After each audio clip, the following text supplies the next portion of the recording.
Enjoy the lurk, turbulent E3, and thanks for stopping by.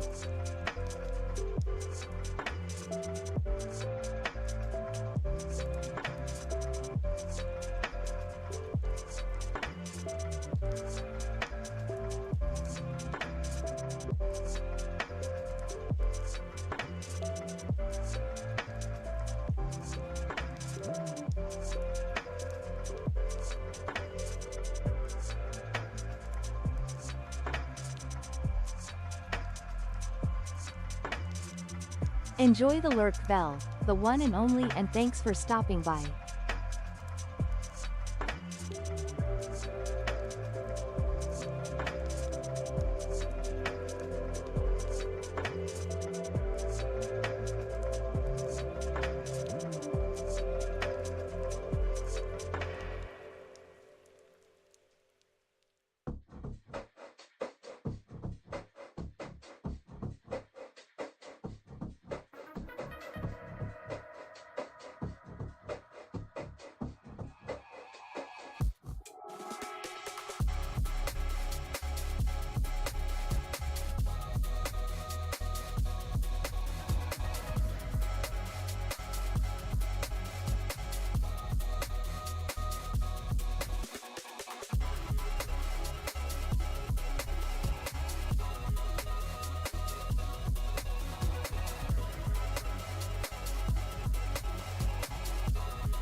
Hello, my beautiful hat people.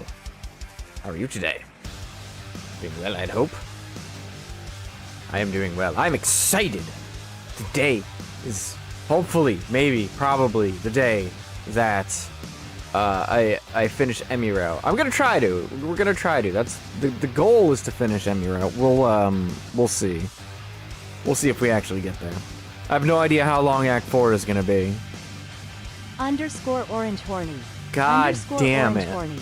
Underscore orange horny. Yeah, Underscore yeah. orange Get it horny. out. Get it out Underscore now. orange horny. Underscore orange horny.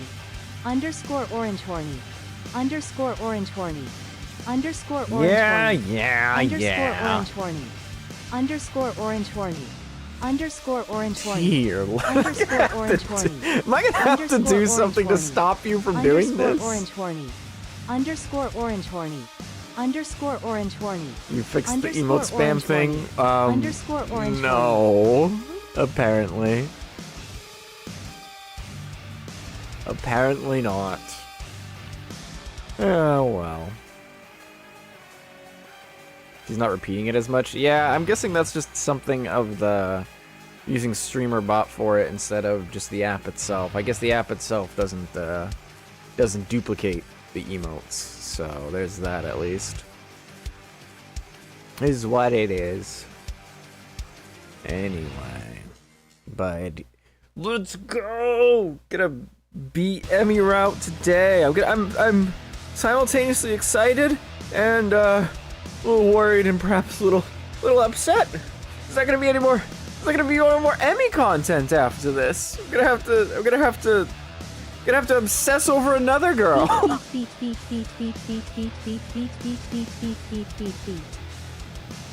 Hashire sorry yo. K's no uni. Tsukimihara wo. Padoru Padoru. Good try. Good try, Angie. That was a good attempt.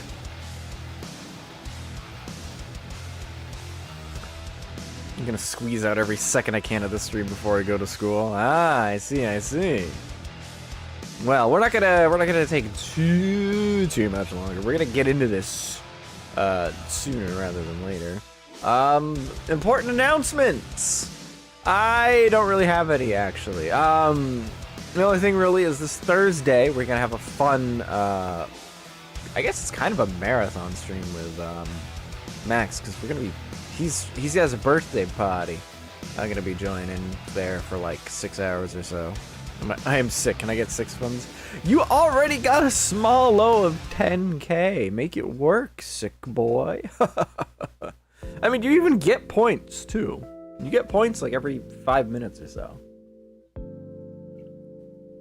Actually, yeah, I think you get like 5 points or 50 points every 5 minutes.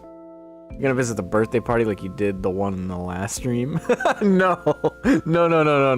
I'm not gonna just show up and just kill everybody at the birthday party. Although, I'm gonna be I'm gonna be starting with Uno, which reminds me I need to still buy Uno. And I haven't played Uno in a long time, but I always remember I was quite good at Uno. So, we're gonna see if they're ready for that. Hey guys, did you know that in terms of human companionship, God damn, Flareon I is should have objectively seen the this most lovable coming. Pokemon? While their maximum temperature is I gave likely him the too much for points and most, everything. they are capable of controlling it, so they can set themselves to the perfect temperature for you. Along with that, they have a lot of fluff, making them undeniably incredibly soft to touch. But that's not all. They have a very respectable special defense stat of 110, which means that they are likely very Flareon calm comes and on, resistant to emotional on damage screen, because of this. and then If you have a start bad day, spamming the you can horny. vent to it while hugging it, and it won't mind. It can make itself even more endearing with moves like Charm and Baby Doll Eyes, ensuring that you never have a prolonged bout of depression ever again. Thank you, Flareon. I still haven't You fixed have Uno, you dipshit. Thank you, Flareon. You have Uno, you dipshit. How do you see the commands again? Type in ! commands, and then you'll see them all. I gotta fix the loop on that too, still. Yeah. Someday I'll remember to do that. Actually, you know what? I'm gonna make a reminder for myself right now. I'm gonna remind myself. Fix the timing on Flareon.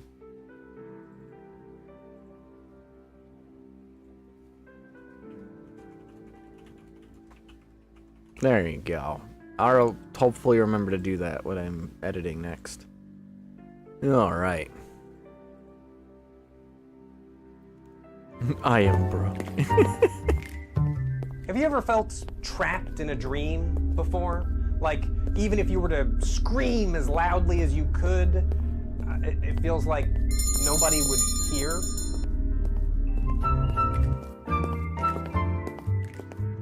Did you guys hear something? I swear I heard something just a moment ago. Anyway. Let's not waste too much time just dicking around. Let's get into the game, shall we? A bell or a voice? Yeah, I think I heard that. Someone ring the bell. God, we haven't even gotten into the game yet, and you've rung the bell 5 times, and like 3 of them were on Flareon. Screw you! I'm playing Katawa Shoujo.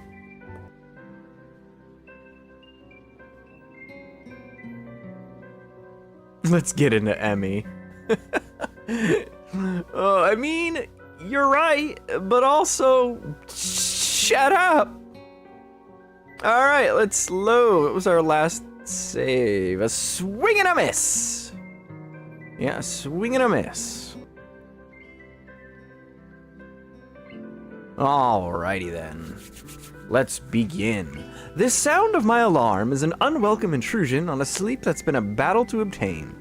I doubt I've been truly asleep for more than an hour or two.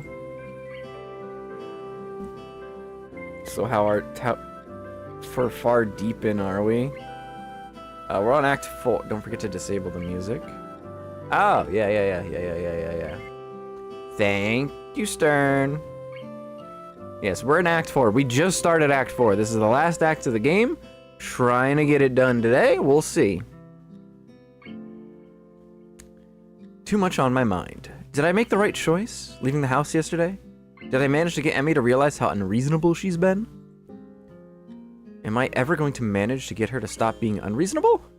Emmy's mom gave me a new perspective the other day, but I'm still not sure that it's the right perspective. She was hurt when I left yesterday, too. Why is Angie speaking when I'm speaking? I mean, I know why. Give me a second. I didn't set her up properly. There. Fixed. Alrighty then.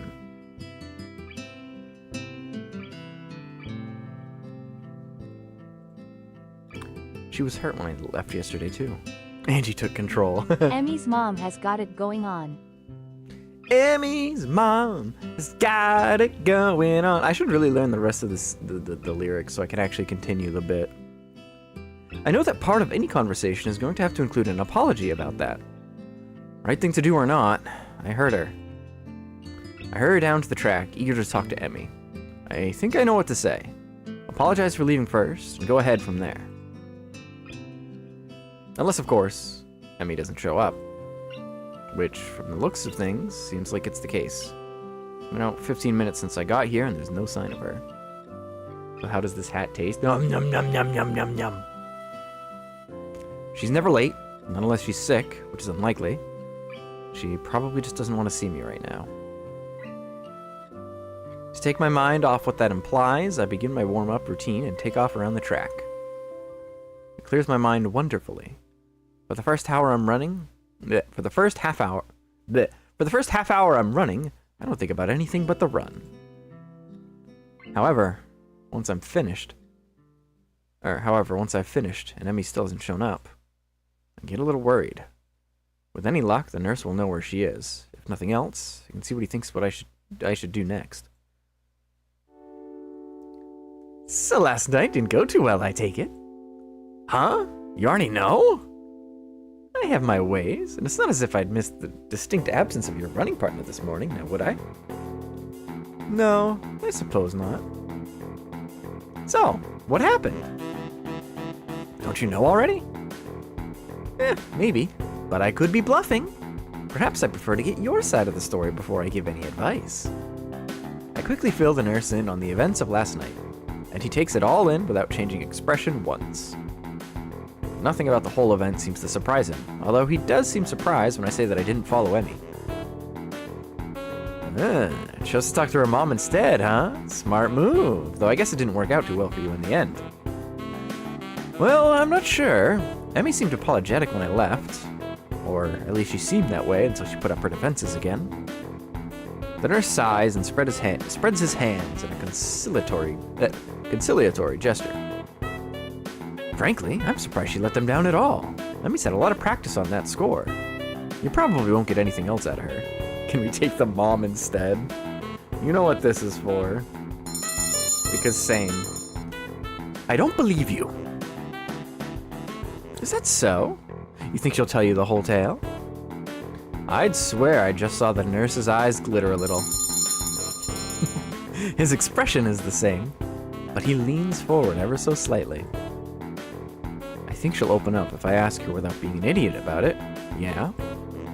The nurse gives his enigmatic smile in response and shrugs widely. I think he's enjoying his role a little too much. That's the real trick, isn't it?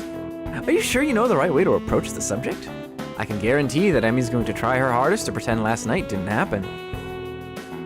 It will be painfully awkward for the both of you, but it'll also be a lot safer than trying to ask her for the whole story again. It could go worse this time. Stop. You're having too much fun.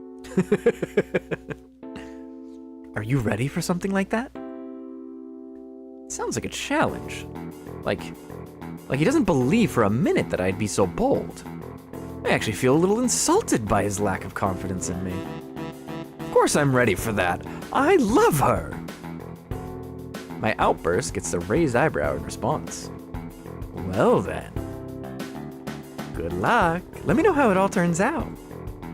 Although he delivers his parting shot with the same smirk as usual, I actually think that the nurse wants me to succeed. Well, yeah, of course he does, dude. He likes Emmy too. resist the urge to charge directly to Emmy's room to prove the nurse wrong. I've gone in half-cocked before, and the results were less than stellar. If I'm going to do this, I need to figure out exactly what I'm going to say and how I'm going to say it. Something to think about in class. He is wing nurse, after all. Hell yeah. Sure enough, by the time lunch rolls around... What was that for? By the time lunch rolls around, I think I have a good enough idea of what to say. I can do this. The bell rings, and I grab my lunch and dash up the stairs, eager to be there first. I'll need to ask Rin to leave, and I'll need to... Hi, Isao. Sorry, I wasn't able to run with you this morning. I overslept. Sure you did. Lunchtime bell. Somehow, both Emmy and Rin have managed to get to the roof before me. Oh, that's no problem. Last night was kind of draining, I guess. Oh, God. Thanks, Shadow Eclipse, for the super chat. How much wood would a woodchuck chuck if a woodchuck could chuck wood? He would chuck, he would, as much as he could, and chuck as much wood as a woodchuck would if a woodchuck could chuck wood. Thanks, Shadow Eclipse, for subscribing. Why did we get the subscription? Did you just... There's no way you just subscribed, right? Right? Hold on a second. First of all, thanks for the super chat. Second of all, thanks for subscribing. Did you unsubscribe just so you could subscribe for the alert?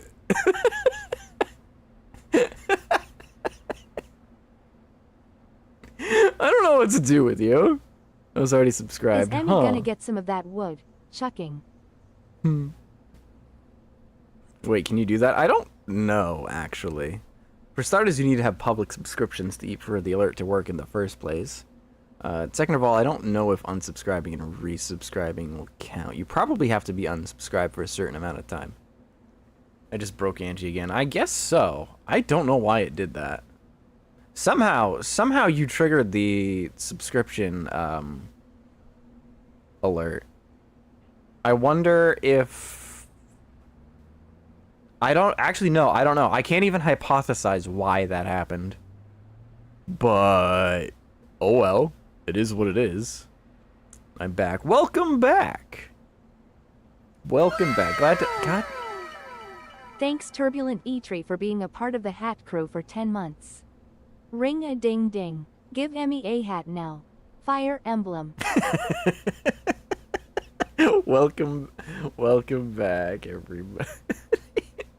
The more things change, the more they stay the same.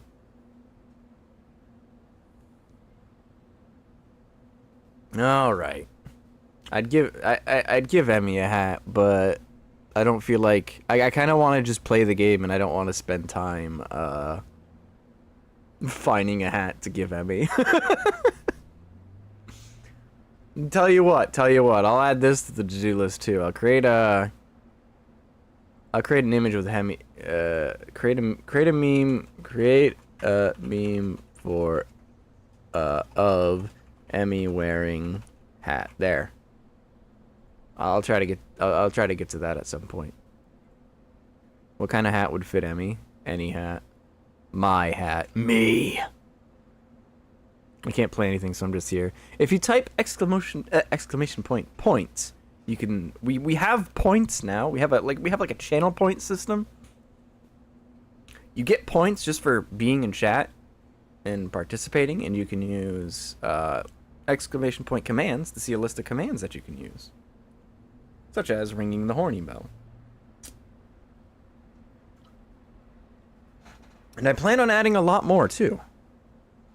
But anyway, let's continue on with the game. Emmy has been standing here, patiently waiting for us to...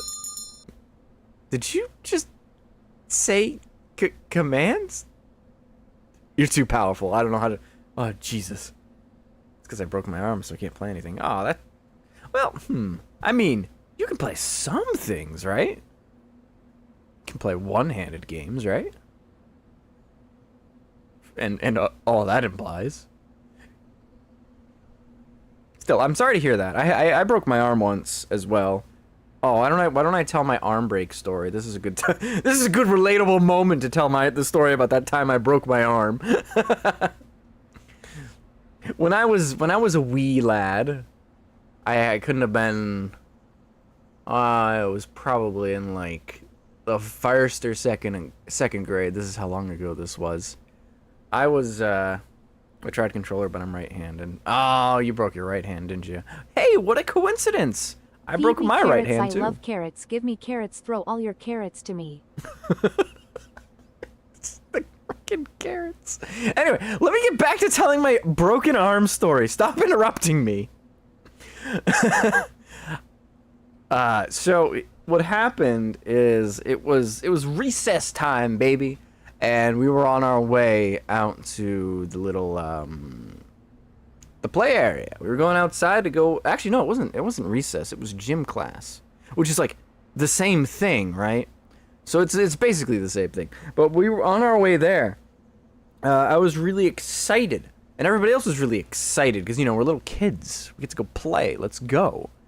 And there was a girl in front of me, and she was running with little. How to best describe the way she was running? Well, normally when I tell this story, I use hand motions to explain the motion that she was running with. We will interrupt you with carrots, because that story wouldn't have happened if you ate your carrots. So eat your carrots. No, this story would have happened regardless of it if I ate my carrots. But anyway, she was swinging her legs outwards as she was running, and I tripped. I tripped over one of her legs. Was she running with feet? Yes, she was running with her feet. She was running with her feet. She was swinging them out in wide motions, and I tripped over it, landed right on my elbow, and I almost popped the bone out of my skin. That's how badly it was broken. The doctors weren't sure that they would be able to repair my arm properly, and they were worried that my arm would not grow. So I would have... Carrots are good for your bones, probably.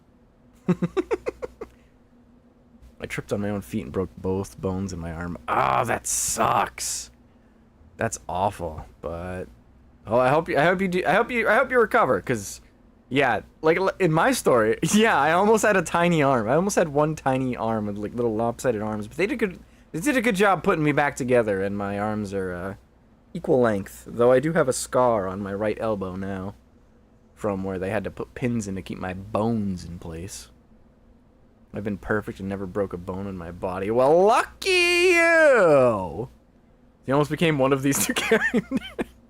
Yeah, I almost became part Rin in a way. Deadpool tiny arm scene would be orange. Yeah.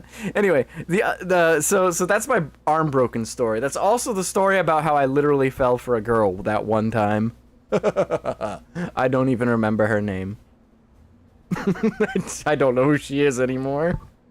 That one time Oreo almost became Rin. Almost like half Rin, that is. Actually, more like a quarter Rin, because I still would have had an arm. It just would have been short. But speaking of Rin, she's been patiently standing here watching me talk about my arm break story, so let's continue. Emmy's expression doesn't alter in the slightest. Yeah, sorry about that. But I've had such a weird morning since then. I'm sure you have a likely story, Emmy. Oh, really? That reminds me, if Emmy wears Ori... She has been standing there, menacingly. If Emmy wears Ori, does that mean she's getting into him instead? Oh my, I've never thought of it this way before. Oh, that's dangerous. Emmy proceeds to make small talk for the rest of the time. I can barely get a word in edgewise, and soon find myself interjecting with a sort of back-and-forth dialogue that seems to have defined our early relationship. Wear hat teeth.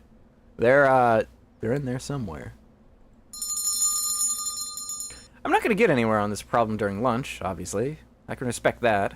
Emmy obviously doesn't want to accidentally pull Rin into things, and that's fine. Not that I think Ren would notice, but I can at least respect that sort of rationale. I'll try a different tactic. Hey, Emmy. What are you up to after class today? I was thinking we could go somewhere for dinner or something. Emmy looks genuinely remorseful.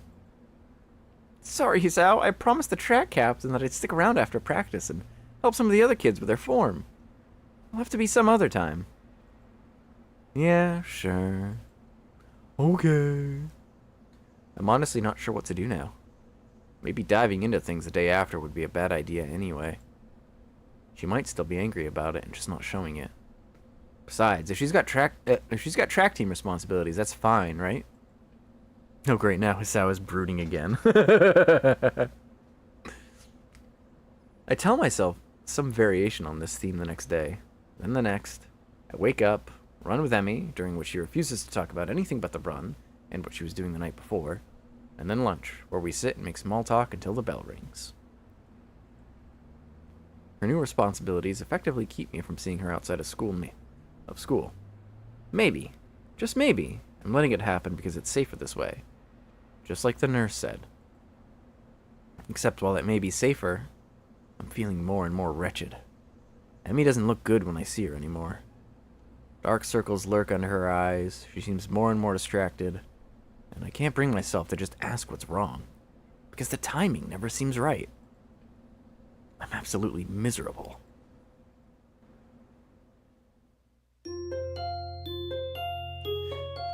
I am in misery.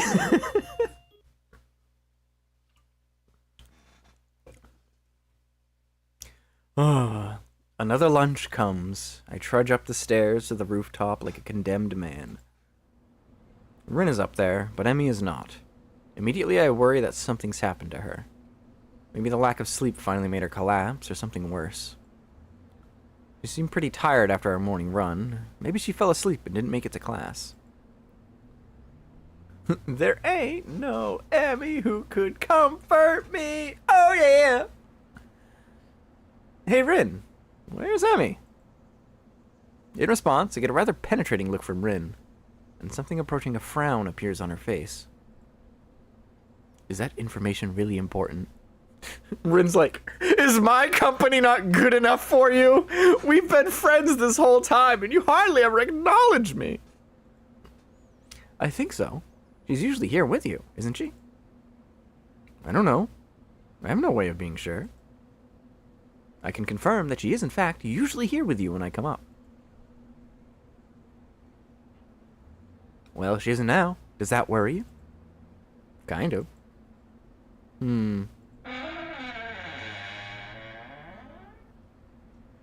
That seems to end the conversation, and the point becomes moot anyway, because Emmy bounds through the door with her usual energy.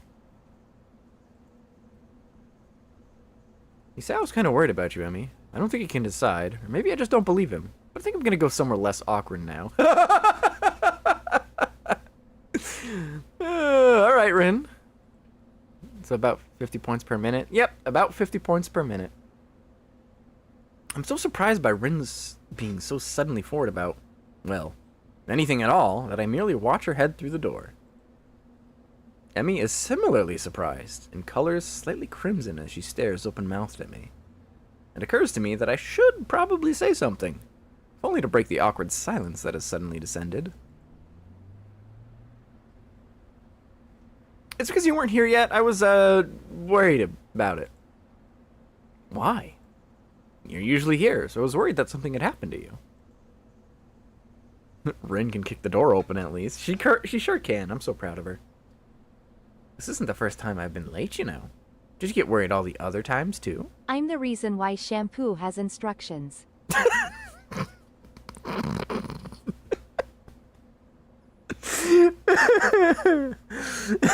every time we're having a little moment here. Somebody has to interject. I'm glad that was your first. I'm glad that was your first routine.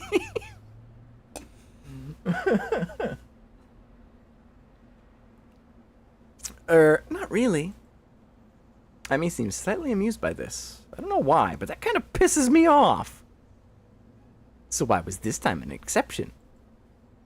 Maybe it's the light, teasing tone of the question, but something in her response pushes me to be honest. Though I can't help snapping at her when I say it. because you've been worrying me about... you've been worrying me since dinner at your house, that's why.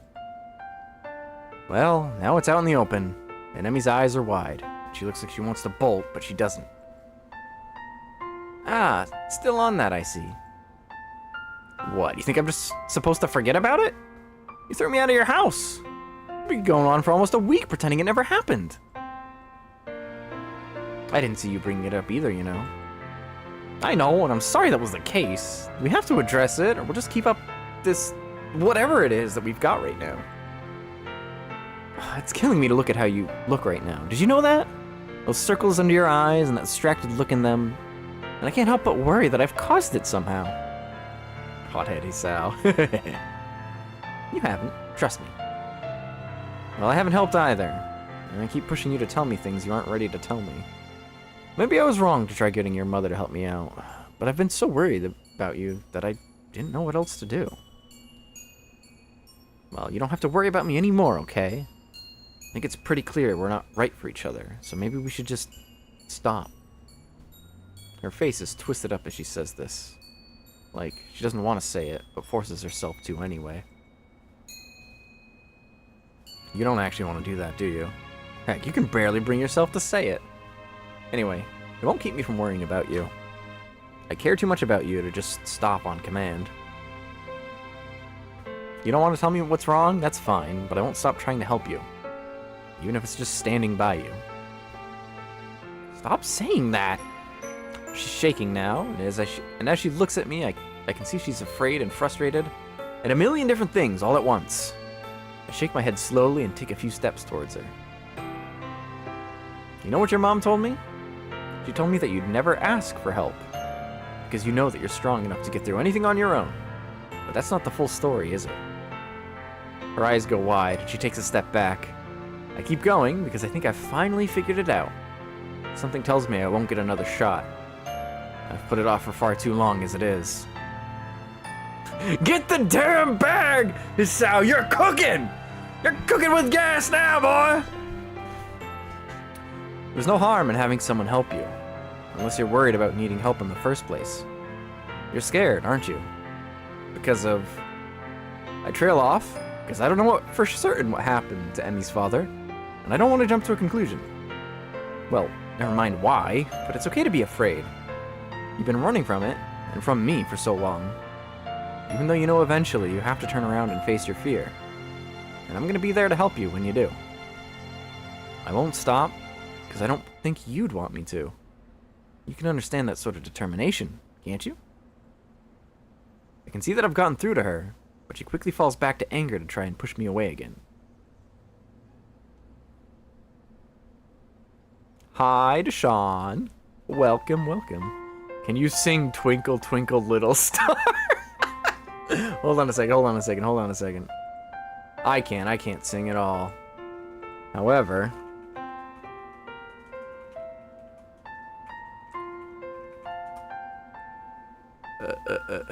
I literally just need the lyrics. There we go. Let's just do a little bit of big old copy, a little bit of big old paste. And let's try it out. Twinkle, twinkle, little star, how I wonder what you are. Up above the world so high, like a diamond in the sky. When the blazing sun is gone, when he nothing shines upon, then you show your little light, twinkle, twinkle, all the night. Then the traveler in the dark thanks you for your tiny spark. He could not see which way to go, if you did not twinkle so. In the dark blue sky you keep, and often through my curtains peep. For you never shut your eye, till the sun is in the sky. 'Tis your bright and tiny spark, lights the traveler in the dark. Though, I know not what you are, twinkle, twinkle, little star. Twinkle, twinkle, little star, how I wonder what you're up above the world so high like a diamond in the sky. Yay, good job! We're so proud of you, Angie. Alrighty then. Back on your white charger, Hisao? Gotta help the poor cripple face her emotional problems? What do you know about me? And about what I've already had to face? You think 2 months of learning to walk again was fun? But I did it. And after I did that, I had to... Angie can sing better than you. She sure can. For a moment, it seems as if she's gonna say something else, but she cuts herself off. And after all that, you don't think you can get past your fear? Emmy, I can't fathom what you've been through, but to come through it and still be the sort of girl that you are, well, it makes me think you have even more strength than you think. So I'm not gonna help you because I think you need rescuing. I don't want to be a knight rescuing the damsel in distress. But even knights help each other out, you know. And I want to help you, even though I know you can do it on your own. Twinkle, twinkle, little car, I'm gonna hit you with a car. For a moment, it looks like Emmy's going to break down completely, but she doesn't. Tears run down her face, but she stares at me steadily. Why are you trying so hard to help me? Well, I'd say that it's because I owe you one for helping me out when we first met. But that wouldn't be the truth. Underscore The truth orange horny. God damn Segs, it! Underscore orange horny. Segs. Underscore orange horny. Segs. Underscore orange horny. Believe you. Segs. Underscore orange horny. Segs. Why Underscore orange is horny. there such a long Segs. pause? Underscore orange horny. Segs. Underscore orange horny. Segs. Underscore orange horny. Segs. Underscore orange horny. Segs. Underscore orange horny. Segs. Underscore orange horny. Segs. How long is this Underscore gonna orange be? horny. Segs. And they just get the little piano. No, I feel the same It's because way. I love carrots and you look like one.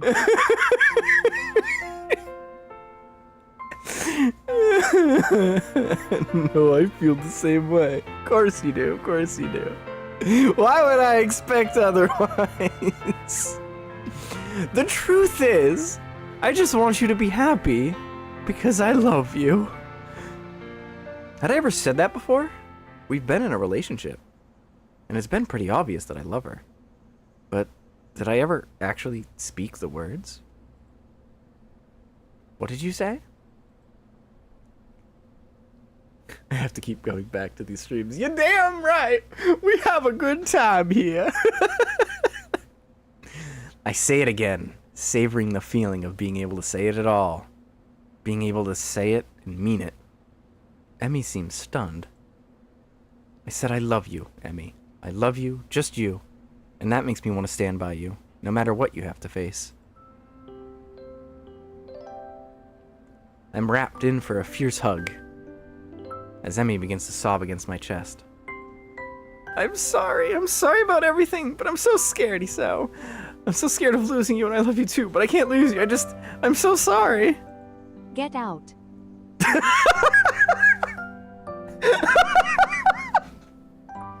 That was so perfectly timed! Holy crap! Hold on a second. Okay, thank you, Star. I was just gonna do that.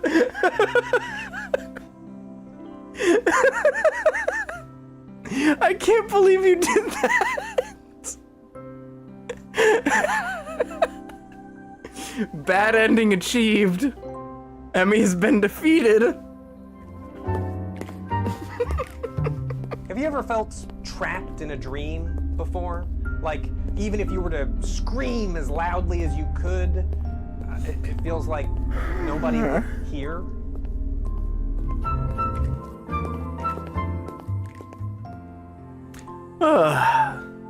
I hold her quietly, shushing her until she settles down. She steps back, a little more composed. Will you come with me tomorrow? Back to my house? There are some things I need to show you if I'm gonna do this. Next time, orange route. Bad ending achieved. Hisao got brainwashed by the woman. It's over for men. Yes, that's right. Mankind is doomed. Of course. Maybe this time we can leave together instead of separately. Emmy grins, a sudden flash of brightness that seems more genuine than anything I've seen in the past week. Yeah, maybe. Maybe. The lunch bell rings and I curse the universe's poor sense of timing. Are you free tonight? We can talk more then, right? Emmy shakes her head. Sorry, Hisao, but I'm still helping the track team. Plus, I don't think it would be good if we talked this over tonight. I'm gonna be too tired to think properly, and I want to be able to tell you everything without screwing it up. You can wait, right? Even now, there's a bit of fear in her voice. I smile and rest a hand on her shoulder. Okay, I'll be waiting. Emmy gives me a quick kiss before she heads for the stairwell. And... oh, sorry, I was gonna say... ah, god damn it! Do I gain points when I lurk? I believe so. We have never really... we've never mathematically or scientifically tested it yet, so I can't be certain. Enjoy the lurk, Alexander Lloyd Mendoza, and thanks for stopping by. I think you need to count as a viewer on YouTube, which means you need to... I believe YouTube wants you to have the window open and unmuted in order for you to count.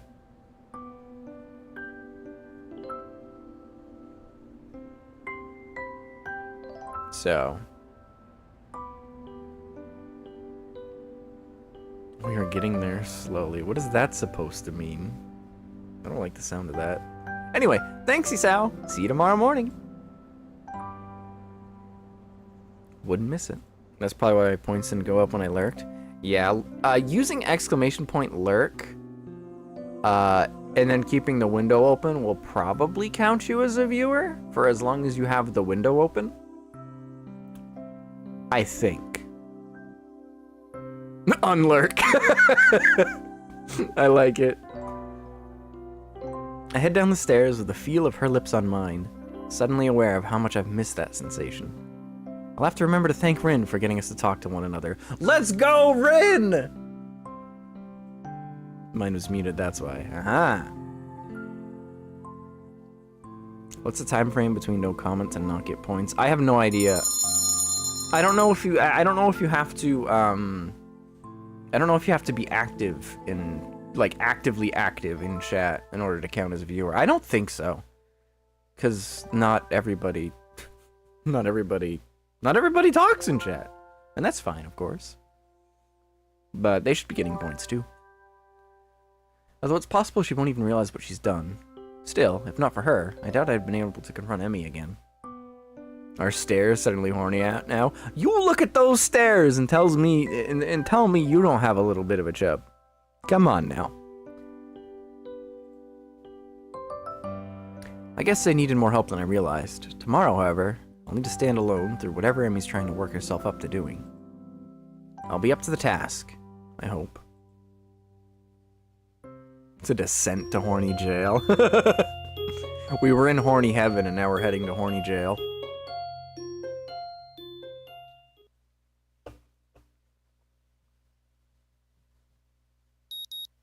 Beep, beep, beep, beep, beep, beep. The morning sun is bright through my open window, and the sound of my alarm quickly has me up and about. Check the name of the current scene. Okay. Current scene, Whispers of the Past. I slept surprisingly well last night, secure in the knowledge that I've got another chance with Emmy.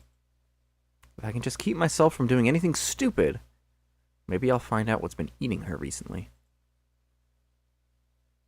Wrong one. Do you mean like the last one? Unless I'm missing something. I have a few educated guesses, but nothing concrete, and certainly nothing that I'm going to say to her. I'd much prefer to have her tell me herself. Although I can't help remembering the nurse's warning that I might not like what she has to say. Do I really need to know that badly? What if it's something awful that makes me repulsed by her?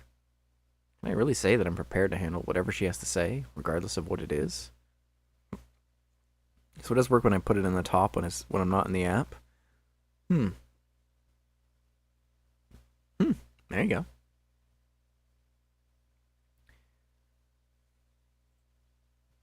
Emmy said she wanted to tell me without screwing it up. What the hell did she mean by that? What's there to screw up? I suppose there's not much use worrying about it, though. I'll find out today. It occurs to me that I really need a run this morning, to clear my head, if nothing else. Emmy is waiting for me as promised, looking a little haggard, but otherwise bright and cheerful. Much more so than any previous day this week. Hisao, you're late.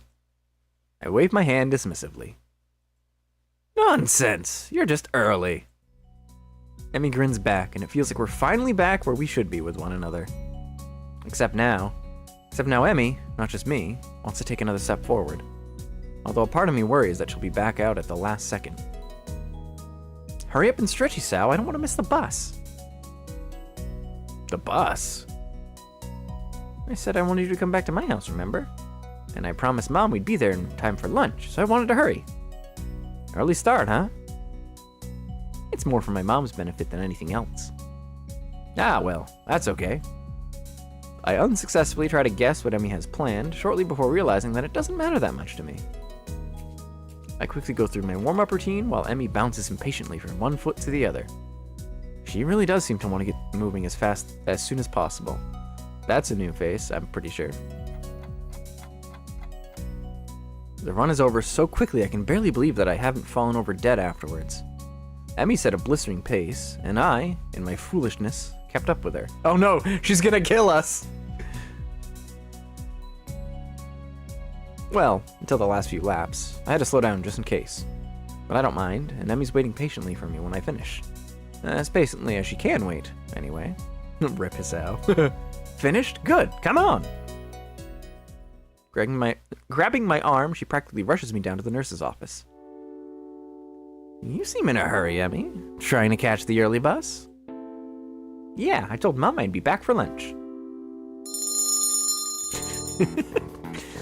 Well, I'll take care of you first, then. Hand-holding yet again. Ah, hand-holding yet again. These darn children. But Hisao's gotta come with me, too. The nurse raises a single eyebrow at this statement and peers at the two of us searchingly. Really? Today, huh? Emmy's response is a nod, followed by a surprisingly shy grin. Well then, we'll make this quick. He knows, Chad. Emmy enters the nurse's office, and I patiently wait outside for her to be finished, wondering just why the nurse seemed to be surprised by Emmy's declaration. I feel like I'm missing out on some joke or the significance of today, beyond the fact that it is clearly significant in some way, of course. Hey, thanks for stopping by, Alexander. The nurse will be quick, but Emmy won't. True to his word, the nurse has Emmy out of his office surprisingly quick. And I take her place after promising to meet up at the front gate. The nurse takes my pulse and listens for a bit. Your heart beats faster than usual. Been pushing yourself again, have you? Well, Emmy seems in a rush to get through the runs, so... I'm not surprised. Today is rather important to her, you know? I suspected that could be the case, but I have no idea why. She hasn't told you? Interesting. So you're not going to tell me either, then? No, I'm not. I suspect that Emmy has her own plan for explaining today to you, and I don't want to mess with that. You'll find out soon enough, so what's the rush? Now, as for your heart, I would take it easy the rest of the day. No spontaneous races or anything like that. Got it? Got it. She won't have her running legs on anyway, right? No, but if you think something like that is going to stop her, good point. I don't think it'll be much of an issue today of all days, but still. If he's trying to reassure me, he's doing a terrible job. I'm quickly becoming more and more worried about what today could be for. Like, suddenly finding out Emmy's in a cult or something. Yeah, imagine being in a cult. That'd be crazy. It'd be silly to be a part of like a hat cult or something, right? Don't do anything to get the blood pumping. The fitness gram pacer test is a multi-stage aerobic capacity test that progressively gets more difficult as it continues. Are you telling me the fitness gram pacer test makes you horny? Huh? What is wrong with y'all? At the same time, if today is such a big deal, and Emmy wants me to be with her for it, then maybe she really does want to grow closer to me. Maybe this will be the answer to all the riddles, the sleepless nights, and the sudden mood swings. Either way, I barely remember to thank the nurse before taking off as quickly as I dare for my room, to get a shower and throw on some decent-looking clothes. If today is as important as it seems to be, I should dress appropriately. Emmy, of course, proves me wrong as soon as I reach the front gate, wearing her usual shirt and shorts. So, at least I know it's... Don't ask questions you aren't prepared to handle the answers to.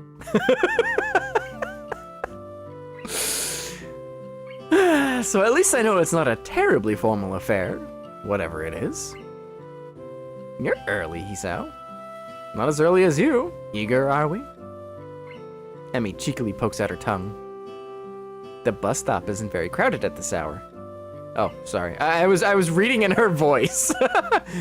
The bus stop isn't very crowded at this hour, which seems to please Emmy, and we end up relaxing a little as we wait. We sit in silence for a while, but I can tell that Emmy's trying to work herself up to say something. I don't have anything to say myself, so I sit, waiting for her to talk. It doesn't take too long. So, I'm sure you're curious as to why the nurse thought it was so weird for me to be bringing you along today. That was a bit, yes, but if you're not ready to tell me... Emmy stops my sentence by placing a finger on my lips. Don't tempt me, Hisao. I want to tell you this, but I'm just uncertain as to how to go about it. I don't want to keep delaying or deferring, I just want to be able to say it. So say it.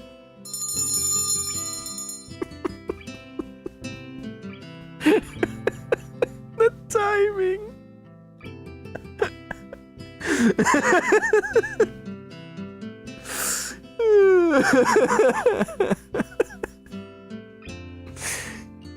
You know that it's not going to be that easy for me, Hisao. So, treat it like running. Warm up to it with something small and easy, and go from there. But don't do it too fast, okay? I'm a patient man. I can wait for you to get to it.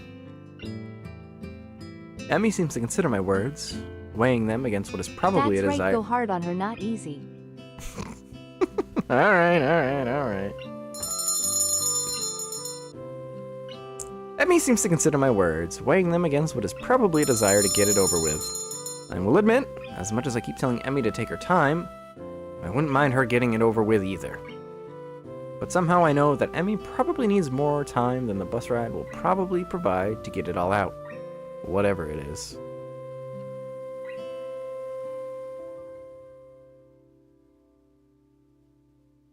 You broke the system? How? What, did you sign in on multiple devices? I still get points while not watching. Well, did you leave the stream open and unmuted somewhere? Because that would work.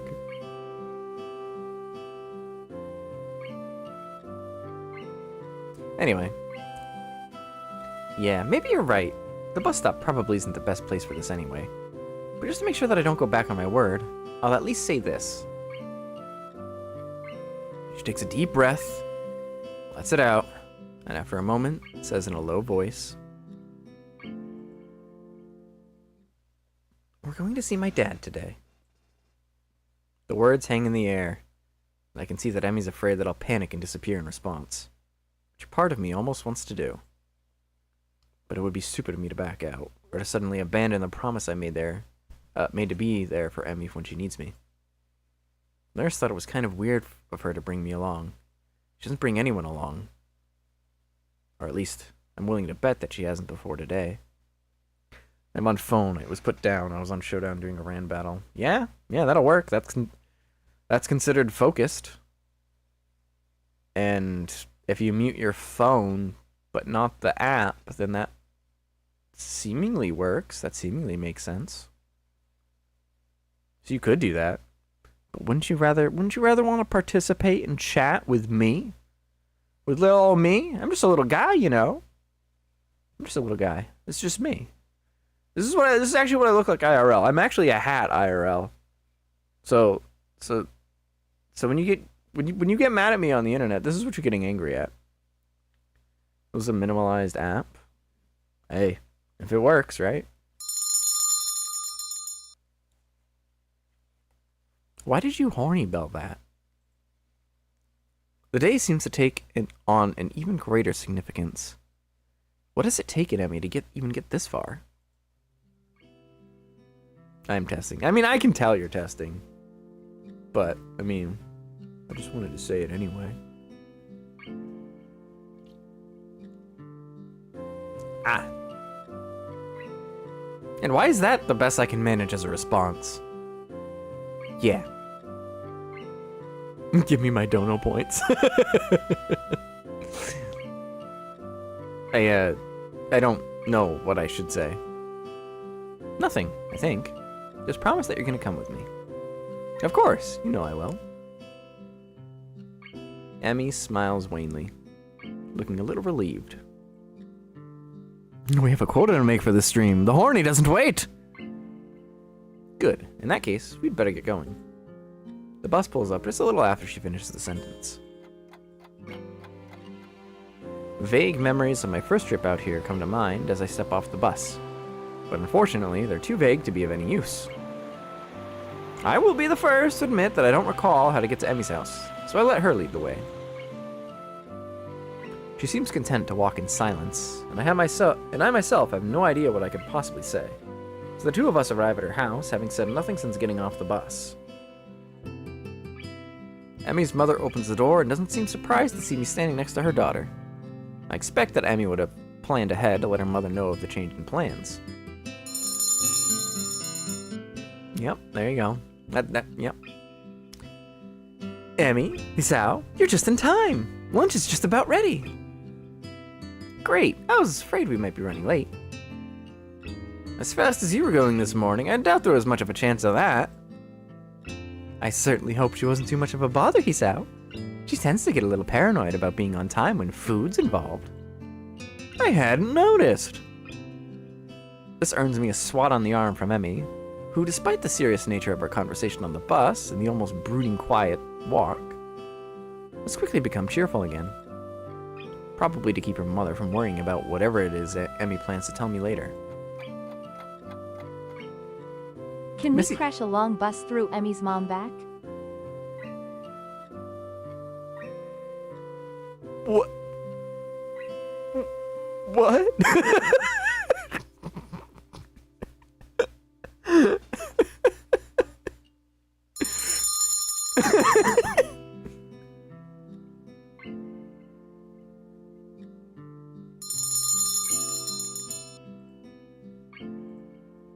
No, I think my stream is. Oh. My YouTube chat's broken on me. I can't see it anymore. I can only see it through the OBS overlay. Hold on a second. Let me try reopening up the stream somewhere else, see if I can't get my own chat back. This is weird. I've never seen this happen before. Whatever, that works. Yeah, dance, sorry about that. Dance is disabled because, yeah, the music I had picked for it keeps getting copywritten, so I gotta fix that, and I haven't had a chance to yet. Don't worry, I will. Missy Barazaki ushers us in, and in short order, we're around the table devouring lunch. I hadn't realized how hungry I was until I got here, but for once, I seem to be eating almost as much as Emmy. Goodness, it's a good thing I made so much. The two of you are acting like you haven't eaten in days. I skipped breakfast this morning. I got points by being at someone else's stream. You mean like you opened somebody else's stream on the app and you disconnected from mine entirely and you still got points? Is that what you're saying? I think I found a good time to come back to the stream. Also, hi. Hi, howdy. You picked a great time. I think we're... I don't know how close we are or aren't to the end of the game. Or to the end of the Emmy route, but we're getting there. Time to be funny with TTS. Oh gosh. You know, you could always, and this might come as a surprise, you could always save those points for whatever you really want to do with them. Let's switch to a different stream on app. Interesting. You probably have to at least tune in to my stream once, and then maybe YouTube just keeps track of you being on the platform. I don't know. I know, but what's the point? I beat the system once again. Congratulations. I skipped breakfast this morning. Me too. Had to catch the bus, I assume? That, and I figured you'd make too much food, so it wouldn't matter if I skipped breakfast. Well, it's good to know that I'm predictable. Emmy nods enthusiastically, and conversation falls off again as we very nearly clear the Riddle table. me this, Batman. Riddle you what? Where's the rest of it? Emmy nods enthusiastically, and conversation falls off again as we very nearly clear the table of anything edible. It is a testament to the sheer amount of food on offer that we don't finish everything. Damn, they hungry.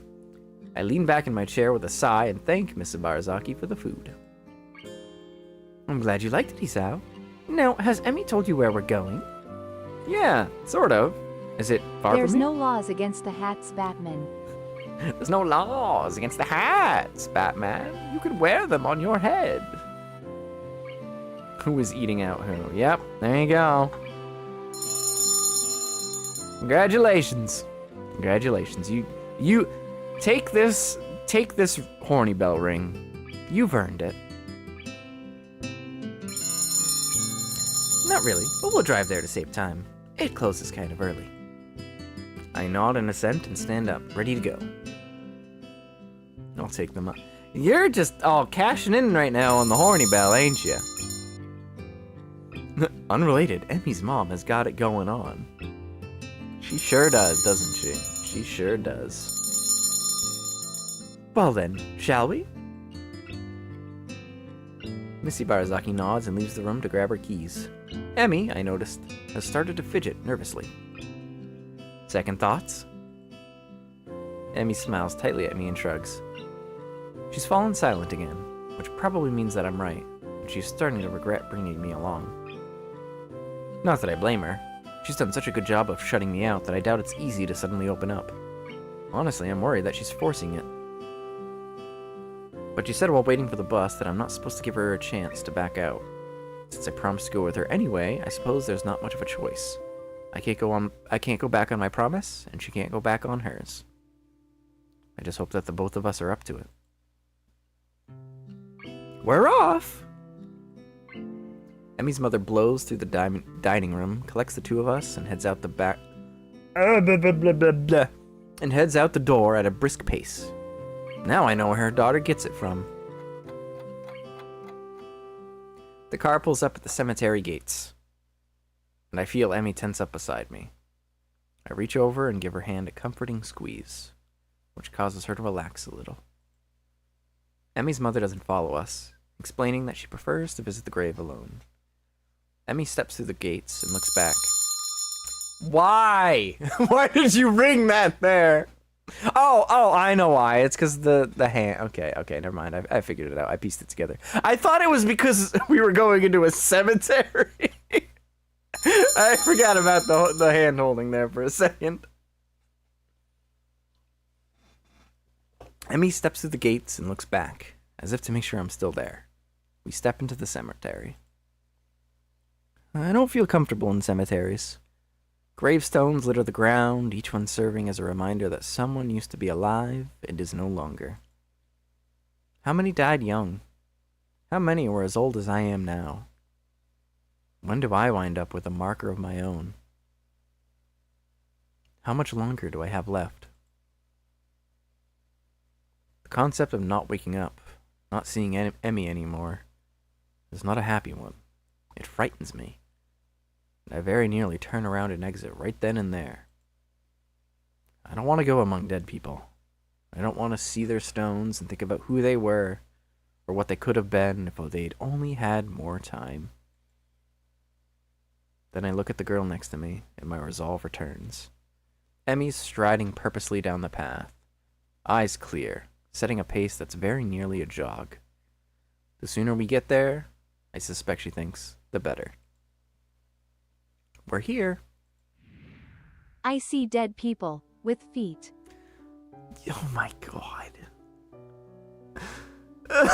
Your timing today has all just been impeccable.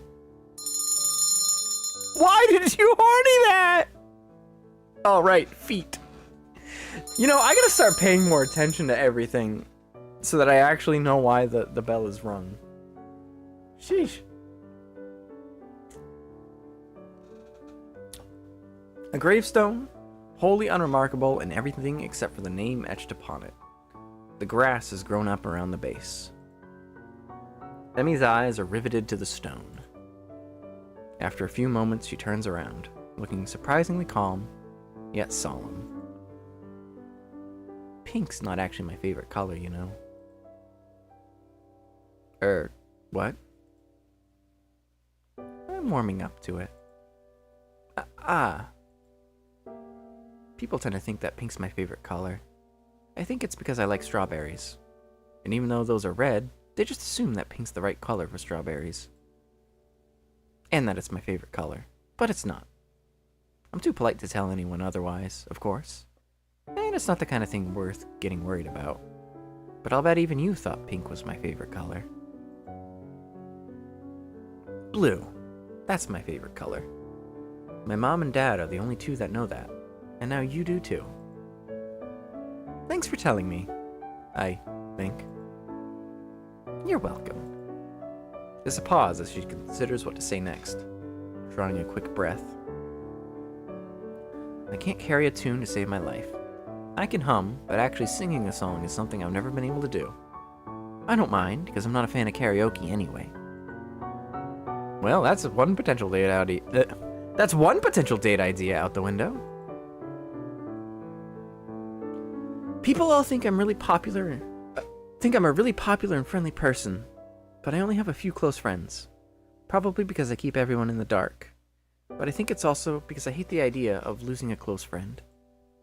There aren't many people worth the risk. I'm terrible at saying goodbye. I sometimes think that I only run because it's what I used to do with my father. You're not my first boyfriend. I dated a guy for a long while during my second year at Yamaku. But in the end we broke up, because I didn't want to get closer to him. He couldn't live with that distance between us. Her rate of speaking increases slightly, as if she's rushing towards a finish line. I'm actually 1 year older than you. Everybody thinks I'm younger because I'm short, but I had to skip one school year because of by accident. Oh, I keep people in the dark. Just buy a lamp, Emmy. You're old enough to be able to buy a lamp. Don't take it so literally! They initially thought I was paralyzed when they pulled me out of the wreckage. I'd lost my legs already, but they were afraid that I wouldn't even be able to use what was left of them. After surgery, it was clear that their initial assessment was mistaken. I couldn't feel my legs because of shock. Short-term paralysis due to the other trauma I'd experienced. My recovery was one of the fastest they'd ever seen, or so they told me. I never found out if they were serious about that, or if they told that to all the patients learning to walk again.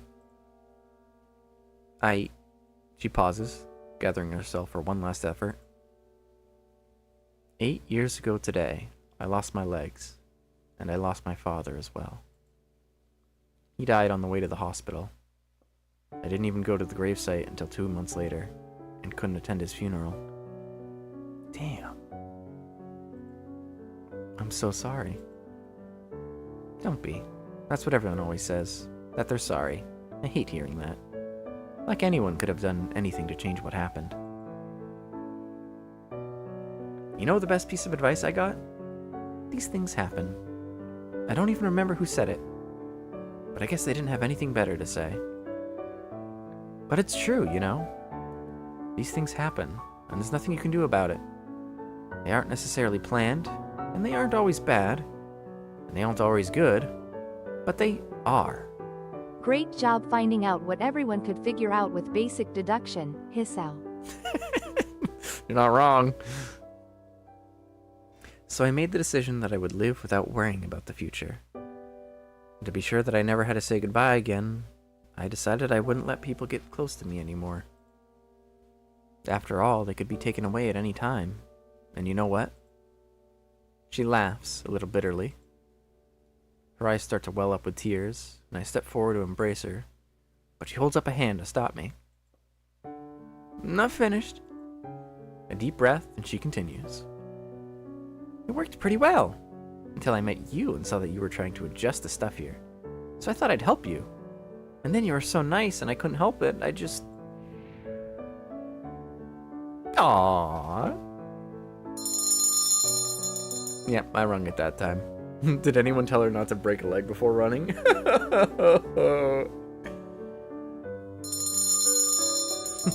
There you go. The tears are flowing now, and she accepts the embrace this time. The rest of her sentence is mumbled into my chest. She ended up breaking too for extra luck.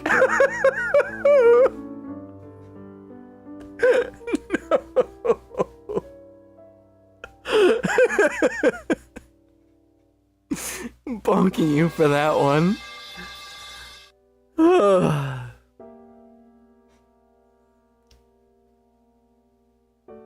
I tried not to fall for you, but I did.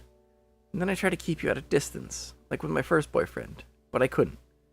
But I've been so scared, because I don't want to lose you, and I might anyway. Hey, I'm still around, right? And maybe I won't be forever. But don't you think it'll be fun while it lasts? Neither of us could survive the day. There could be a bus crash or something.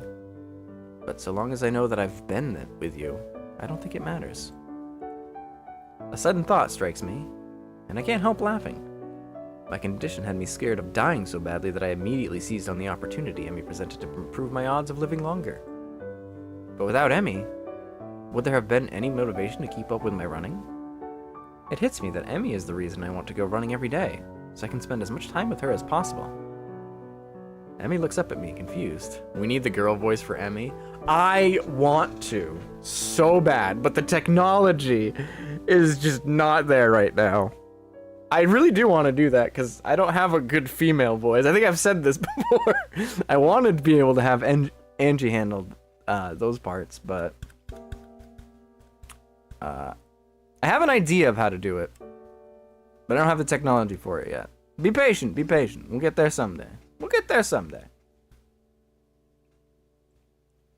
Voice mods exist. Yeah, the difficult part is Angie has a specific text-to-speech voice, and getting that to match is not easy. Or just pitch your voice up. Yeah, just pitch your voice up. I'll just speak like this for Emmy. I'm sure nobody will find that annoying after like 5 minutes. They'll be so happy to hear me like this for like an hour at a time. I'm gonna kill my voice if I do that for too long. just for that? I already find it annoying. See? Coward! Destroy your vocal cords, do it! Emmy looks up at me, confused. We'll go on living until we stop.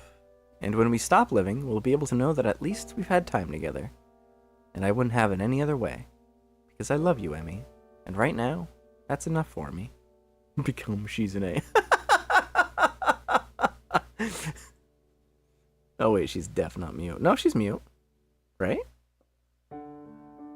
No, she was mute, not deaf. Yeah, she is, because she responds to people that say things. No, she's deaf. Was that what it was? Whatever. We'll get to her story when we get to it. It don't matter. Emmy smiles through her tears and steps back from me. Someone pull up the wiki. You know, it's funny. Well, it is. I thought that the best way to live in the moment was to do it alone. But now, I don't think I'd have it any other way either.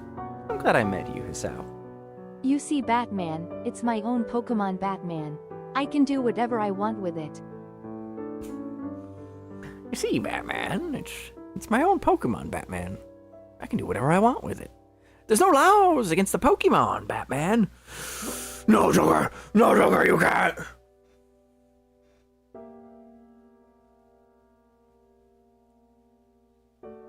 They're rejecting you out as deafness. Interesting. Well, these things happen. Other things happen as well, Emmy. Batman would def have a Cubone. He sure would. Emmy and I stay by the grave for a while. As Emmy pays her respects to her father. Oh, I read that in the wrong tone. Either way, when she's ready to go, we exit the graveyard side by side. Emmy's mother drives us back to Yamaku. The trip back is very quiet. We wave goodbye as the car drives off. And I wave goodbye to Emmy's mom for the last time. And I glance down at the girl leaning on my arm. You forgot to press F, Hat Man. I sure did. We didn't pay F for respect. Pass. Pass! How are you feeling? Emmy shrugs non-committally. I'll be fine. Come on, let's go. Oh yeah, what's the name of the scene? Have we gotten to the next scene yet? Hooray for socks! Alright, that's why you wanted me to read it, isn't it? We pause outside the girls' dorm and I turn to face Emmy, ready to say goodbye. Why don't you come up for a while? Oh no! Okay. There now. The walk up to her room is in silence. I'm not sure why I supposed I'd be turned away at the door. I guess I just assumed she'd want to be alone. Her mom, the nurse, hell, everyone who knew the significance of today seemed to think it's best to leave Emmy alone. But she took me into the graveyard with her. She told me this whole story of what happened on the day she lost her legs. She wanted me around. The significance of this does not escape me. Emmy opens the door and steps into her room, not even bothering to invite me in, holding the door for me expectantly. Fish. I step in and the door swings shut behind me. I'm just waiting for the fish to come up, you know. Hey, can I ask you a favor? Sure. Can't guarantee I'll do it, but...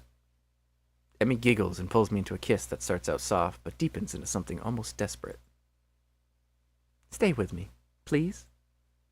Her voice has dropped to a whisper. Her voice has dropped to a whisper. The question is barely audible over the sound of my own breathing. There's something about the way that she asked that question, the hesitancy in it, the quiet voice, that makes me think she doesn't mean tonight. No, she means exactly what she said. Stay with me. Not tonight, or forever. Because both of us know there's no such thing as forever. There's no time limit to her request. There's just the request. The favor. The fish. Can I do that? Can I stay with her? Of course. We embrace again, Emmy guiding me towards her bed, stepping backwards with care, until she sits down on the edge. Fish! Wait a second, that's not a fish! What happened to the fish? Where'd my fish go? Was that a chinchilla? Fish, fish, fish, fish. Oh, look at that! It didn't skip to the next day this time.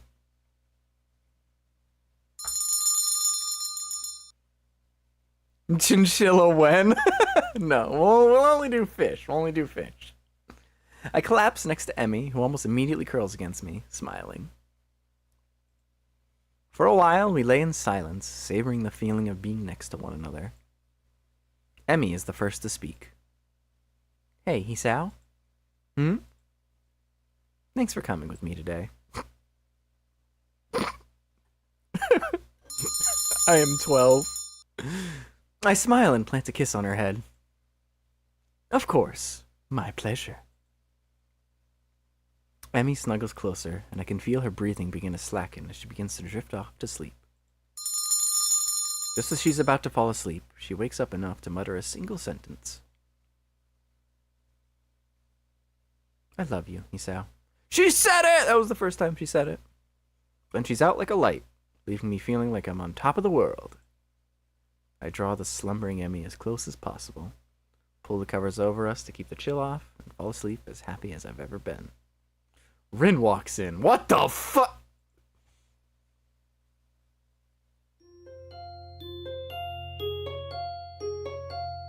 You should have it so when someone does exclamation point fish it, please. You know what that means. Fish.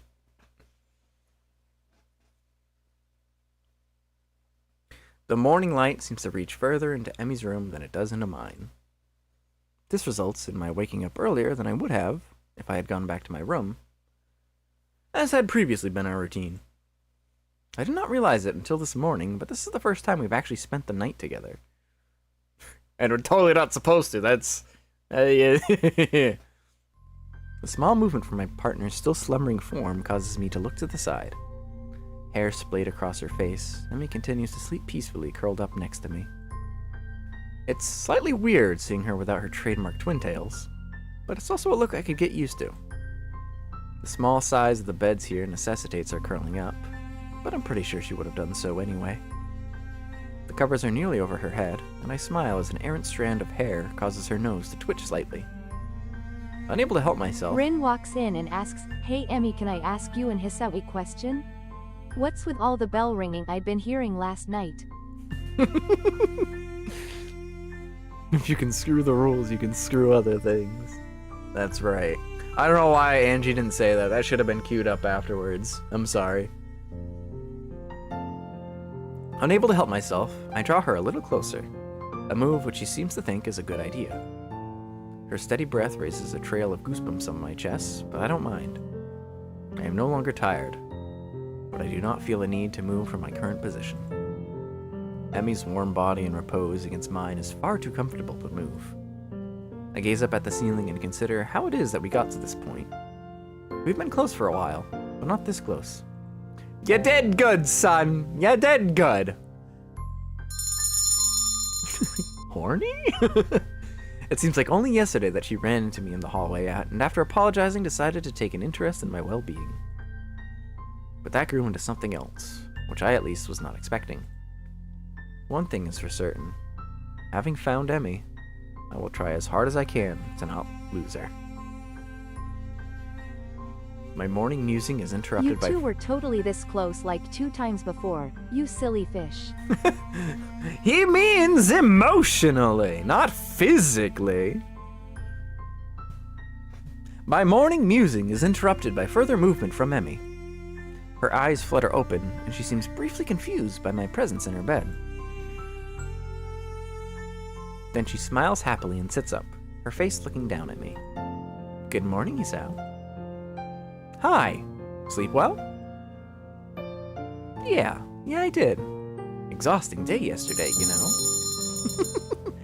I think back over yesterday's trip to the graveyard. Will Emmy be able to chat her kids when they get in the running phase? I assume you meant chase. Will Emmy be able to chase her kids when they get into the running phase? Probably. Look in the background near the clock. You mean right where my hand is located? My, how odd. Yeah, glad to hear you slept well. How'd you sleep? Well enough, although you kept hogging the covers. This earns me a shove and a stuck-out tongue. I chuckle and Emmy giggles a little, and we fall quiet for a while. I soak up the feeling of how right it all seems, waking up with Emmy by me, crammed into a bed made for one person. Is that shampoo? Yes! Yes, it is. It's something I could get used to. Not the forbidden jar. Hey, Hisao. Thanks for sticking around.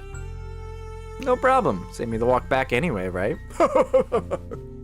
This draws another giggle, but then Emmy's expression turns serious again. No, really.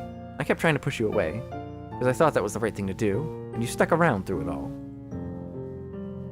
I got a chance to watch. What did I miss? Did we fish again? Oh yeah, buddy. We fished again. You also, you missed like the most important part of Emmy Round. I'm so sorry. Sal got the Elden Ring last night. And also, just for good measure, I haven't made any of this easy for you, but you stuck it out. Oh, I already read that. Dad dead? Yeah, as it turns out, Dad died. Who could have seen that coming? So really, I mean it. Thank you. She punctuates this by giving me a kiss, pulling back and looking at me with an expression of affection. I reach up and ruffle her hair, smiling all the while. I'm stupidly lucky, I think, to have come through everything after my heart attack and to somehow have found this girl is nothing short of a miracle. You're very welcome, Emmy. I couldn't bear the thought of giving you up. I'll even continue to stick around, if you want. As I said before, if I were there, Emmy's dad would have lived, and so would Emmy's feet. I'm telling you, if I was there in that car accident, those two would have been fine, and there would have been a lot of blood on the other car.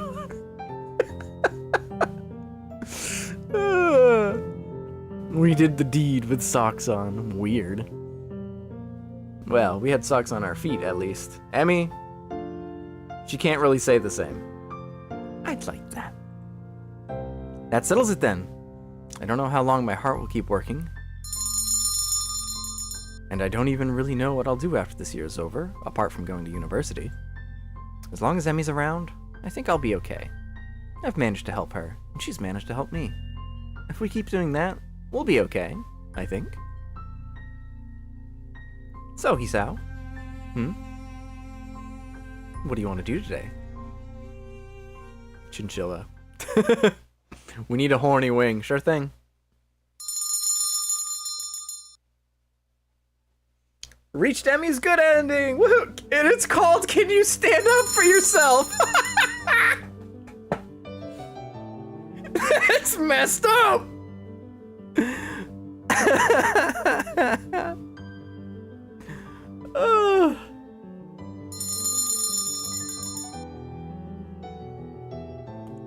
Oh, that's messed up.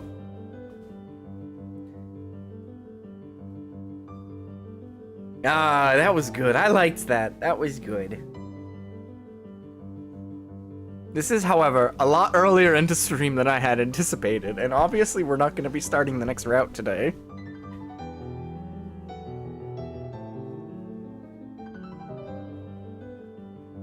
Can you stand? Halfway. No, do it! Start it! Start it now! You need to do it now! You need to start it now! I know that's just because you want to do Lily or out. I ain't foolish, because Lily's your favorite character, and that's the next one we're doing.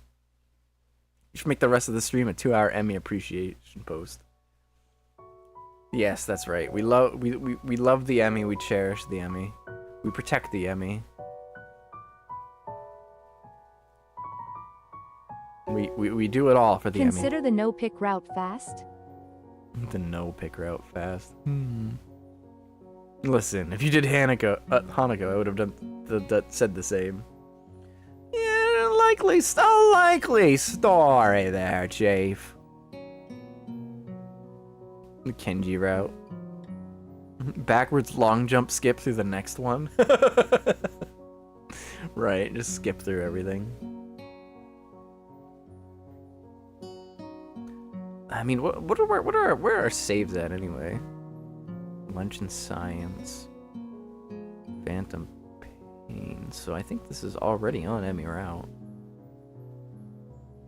I think if I went back to this save, I could probably get to other routes. I don't have to start right from the beginning. Guess who's coming? Never mind. Oh wait, hold on. Wait, no.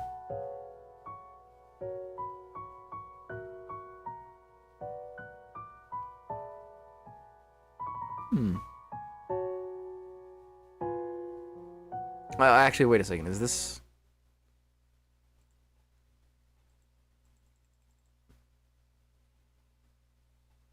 Okay, yeah. Actually, this is like perfect spot.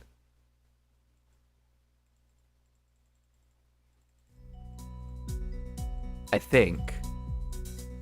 Yeah, there we go. We got the right route. Or we get the right save. Skip. Need to get to new content.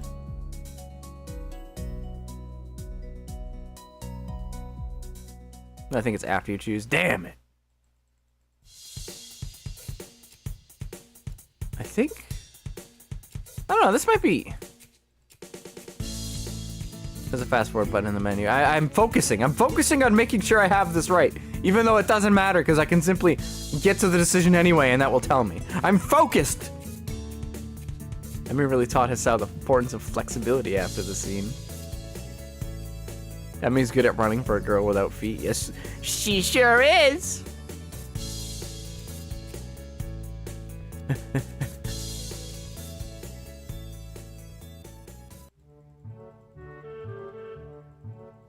Oh no, you're right. Damn! Darn. Okay. So, I think we might...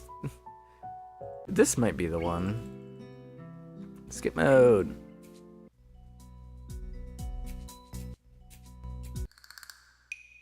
Okay, perhaps not.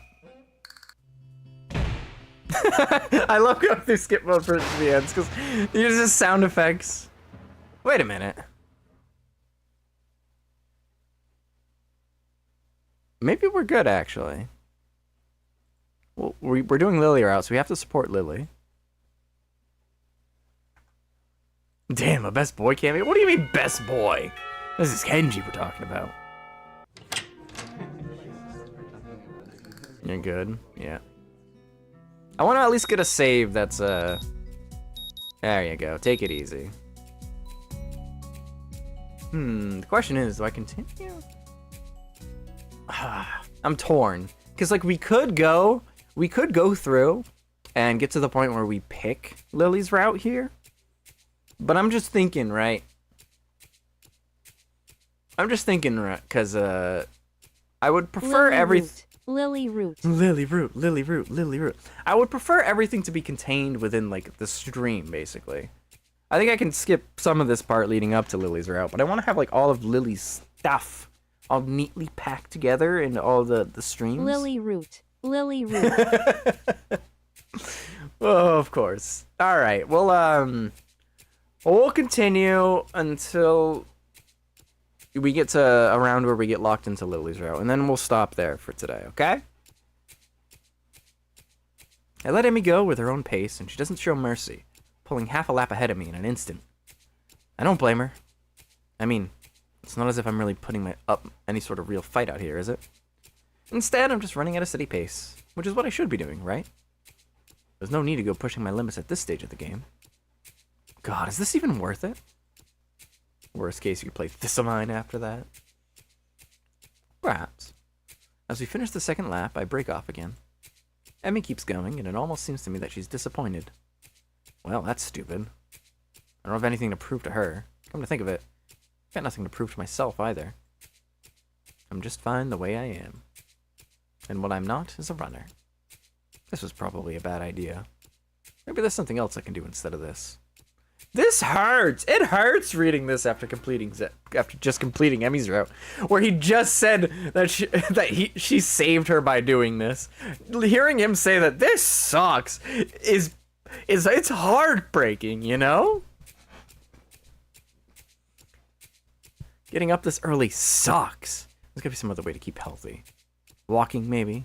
Nice afternoon walks. Yeah, that sounds good. Running isn't for me. I wave to Emi and head back to my room. I'll think of something else later. Oh, that hurt! Back in my room, the first thing I see is the familiar row of medication bottles lined up on my dresser, and it makes me depressed, as usual. It's annoying. I thought I was okay. I thought I had made my peace with this thing, gotten over it. But what I really did, I allowed myself to forget that I had a problem. Being here really reminds me of the reality, and trying to fight against it just hurts.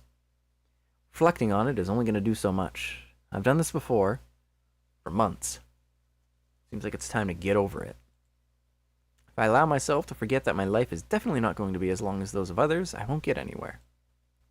My life may be different from others, but it is a life in progress. That is how I'll rationalize it. I down the usual handful of pills, trying to push the sudden dreary feeling out of my head. Then I prepare to head out to class early as usual. As I step into the hallway, I notice Kenji, oh god, coming out around the hallway corner, stealthily making his way over to his own room with a large bag. As he sneaks past me soundlessly like a ninja hidden in plain sight, I call out to him. Hey!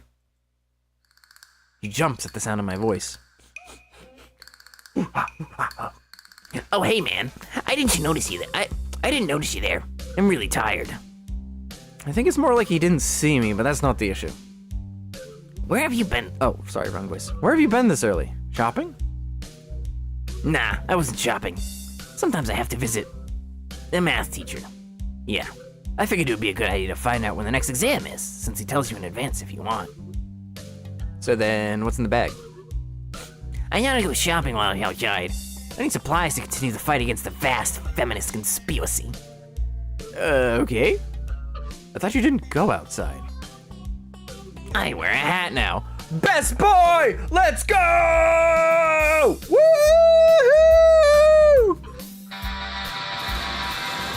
Woo! One of us. I decide to not point out that he is not wearing a hat. No, you suck! I hate you, Kenji! You lied to me! And just like that, the hat decides to do the Kenji route. No! Absolutely not! He lied! An awkward silence settles between us, and then Kenji breaks it by pushing his door open slowly, releasing a creaking sound into the air that only makes the moment seem more awkward. He sets the bag down inside his room and then closes the door. I'm surprised you went out of your way to find out a test date. Trying to take advantage of an opportunity to study is pretty diligent. I never study. Oh. I just wanted to know when the next test day was. I'm still gonna take it, duh. I need to know so I know what day I can't afford to skip class. He usually sends out updates on that crap by phone, so I had to step out and check up on it. And why do you have to go out? You can just get it on your phone? I don't carry a phone. What do you mean you don't carry a phone? You mean just leave it at home? Nah, I don't use phones. I don't have a phone. Phones, I have no phone. Why don't you have a phone? How can you not have a phone? No phone at all? No phone? I just don't like phones. And actually, I'm kind of scared of them. I don't know why. I think it's some kind of repressed trauma. But basically, when I hear a phone, I get nervous. It's my darkest secret. I have two theories on it.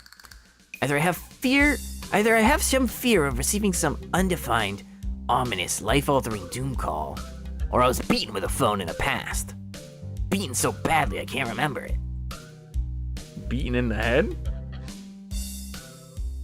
Well, where else could I get beaten with a phone that would make me unable to remember it? The ass? Well, I mean... Unexpectedly logical. I feel very depressed now. Sensing this conversation is more or less over, Kenji opens his door again and prepares to head inside. Yeah, I'm gonna go sleep, dude. Have a good one. Class is gonna start in like 20 minutes. I already did something today. Too tired to go to school. Hey, you need some lip balm? I accidentally bought 2 because I thought the store had started selling individual AA batteries. Thanks, but no thanks. Whatever, man. He swiftly enters his lair, finally letting me go to class. For a change, I'm not among the first to come to the morning class. Oh, hold on a second. I just realized something. Did you know that? Did you know that I just realized something? Because I just realized something. You know what I just realized?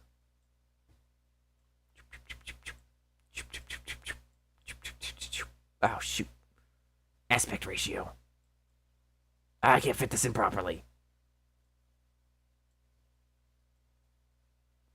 Whatever, this is good enough. Although Lily's kind of covered. There, that's better than nothing. Since we're on Lily route, we better have Lily on the screen, right? For change, I'm not among the first to come to morning class. Talking in your Kenji voice for that, huh? Instead, almost everyone else seems to be here already. I recognize most of my class by their faces now, though the names escape me still. The class goes on lazily. I think I'm starting to get into the rhythm of the school. I've even stopped worrying about taking notes and being overtly attentive. The first days, I was pretty high-strung in class. Muto finishes his lecture about electricity early, but continues without a pause about the festival. So, as you know, the festival is on the day after tomorrow. I hope everyone's projects are going to be successful this year. Have a good time, but also come Sunday, please keep the meaning of this festival in your minds. Games and fried food! Shut the hell up, Misha! Everyone bursts out in laughter, and so do I. Yes, thank you, Mikado. But what I meant more was that the remainder of his sentence is buried underneath the ring of the lunch bells, and everyone starts packing their things. Muto deliberates for a moment, but since almost nobody seems to pay attention anymore, he gives up and sits down. It's crowded in the hallway, or as crowded as hallways in the school probably get. Most of the students seem to be heading down for the cafeteria. Hisao! I'm gonna make you a one-time only super extra special lunch offer. Emmy's homemade lunch boxes and the privilege of enjoying them in private with two bombshell beauties. Oh, this hurts, Emmy! Emmy, no! I'm gonna have to turn you down! Her overly flirtatious sales pitch echoes in the hallway, a remarkable feat since it's full of people. Emmy strikes a very confident-looking pose, as an attempt to one-up her own ridiculousness, puffing out her chest and making the V for victory sign with her hand. Sounds delicious. To what do I owe the honor of being invited? You stood there looking really lost and sad, so I thought you could use some company. That is probably the most depressing reason imaginable. So how about it? You're probably really lonely when you eat that awful cafeteria food all alone otherwise. I'm kidding. Sure, I'll have your lunch offer, with pleasure. Let's go to the roof. The roof? Why the roof? Because that's where we eat lunch. And if I don't get up there, then she'll probably wander off, and then I just know she'll go hungry because she never packs a lunch for herself. Who will? Come with me. Without answering my question or waiting for a response, she grabs me by the arm and drags me through the hallways. I attempt to make conversation on the way. Why do you have an extra lunch? Emmy smiles guiltily. I remember the last time you played this game, silly. Actually, it's yesterday's lunch. I slipped in a run at lunch and forgot to eat it. Huh. Day-old lunch, let's go! The stairway to the roof is a little dilapidated, but it's clearly been used recently. At the top of the stairs is a door, complete with missing padlock. I wonder who the intrepid individual was that removed the lock. Emmy shoves the door open and steps beaming into the sunlight. Suddenly, a tall, dark stranger appears out of nowhere, standing imposingly in front of us. Emily flinches back, almost falling back down the stairs. Eek! Hello! It was Rin, with her no arms! Yipes, you scared me, Rin. Wait, isn't she? Hello. Hello! Noticing that Rin is speaking to me, Emmy looks curiously at me. We do know each other? I look confusedly at Emmy. She's that friend of yours? Rin has turned her gaze towards the clouds drifting above the school. I didn't know you knew this person, Emmy. The awkward silence lasts only for a few seconds until Emmy lets out a tiny giggle, shrugging the coincidence off. I invited Hisao for lunch. If you know him, that's just better. Did I read all this already? I don't remember. Oh, does this mean I don't get food? Or did you invite him for lunch without the lunch? Neither. I have food for 3. Nice thinking. You did? Well, we're gonna do it again anyway, because I don't know when it changes. And I don't want to skip anything. Plus, it's not like I'm in a rush to get through this today. You can be patient for a little while, right? They walk to the other end of the roof while I stay at the clock tower for a while, and I just realized the eye here is bothering me. Hold on. Oh, but then... Yoop. There you... Boop. There you go. Actually, no, hold on. It's still there. Still there a little bit. Yeah. There you go. Perfection. They walk to the other end of the roof while I stay at the clock tower for a while, taking in the atmosphere. There's nobody else but here. There's nobody else but us here. Guess the roof is not as popular as it is in the other schools. You run down benches and tables or yada yada yada. Small problems come from yada yada yada yada yada. Alright, I lied. I'm skipping through this slightly. I'm not gonna skip mode through it, but we are gonna skip it a lot of it. Tony's already waiting for. Yep. Need to go eat. Yep.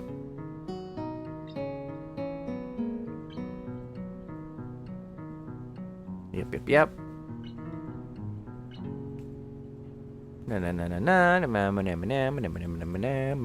Surprisingly, I actually remember this dialogue. I have really bad memory, so the fact that I remember reading this is impressive as it is.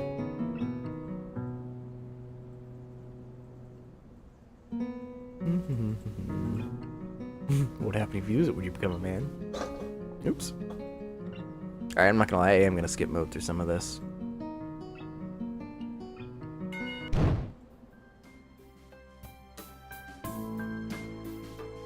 Did I miss something? That we went through that really fast. Holy crap. Okay, Hanako wasn't there. Yes, okay, we did see that. You remember that because it was an EMI scene? You're right. Ah, okay, new stuff. Also skip move, don't skip what you haven't seen.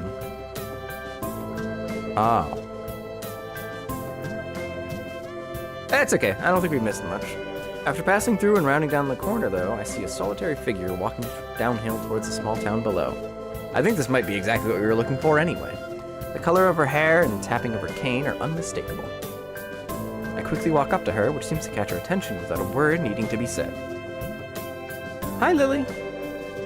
She takes a moment to place the voice, slightly adjusting her head to face a bit more towards the source of my voice as she does. Hisao? Yep, that's me. She seems to have a good memory for voices. The fact that she actually remembered is a pleasant surprise. Good evening. What brings you here? Once again, she gives a small, polite bow. And once again, I reply in kind before realizing that I needn't do so. Hey, it's nice to know, you know? Just going into town, you? Best IRL.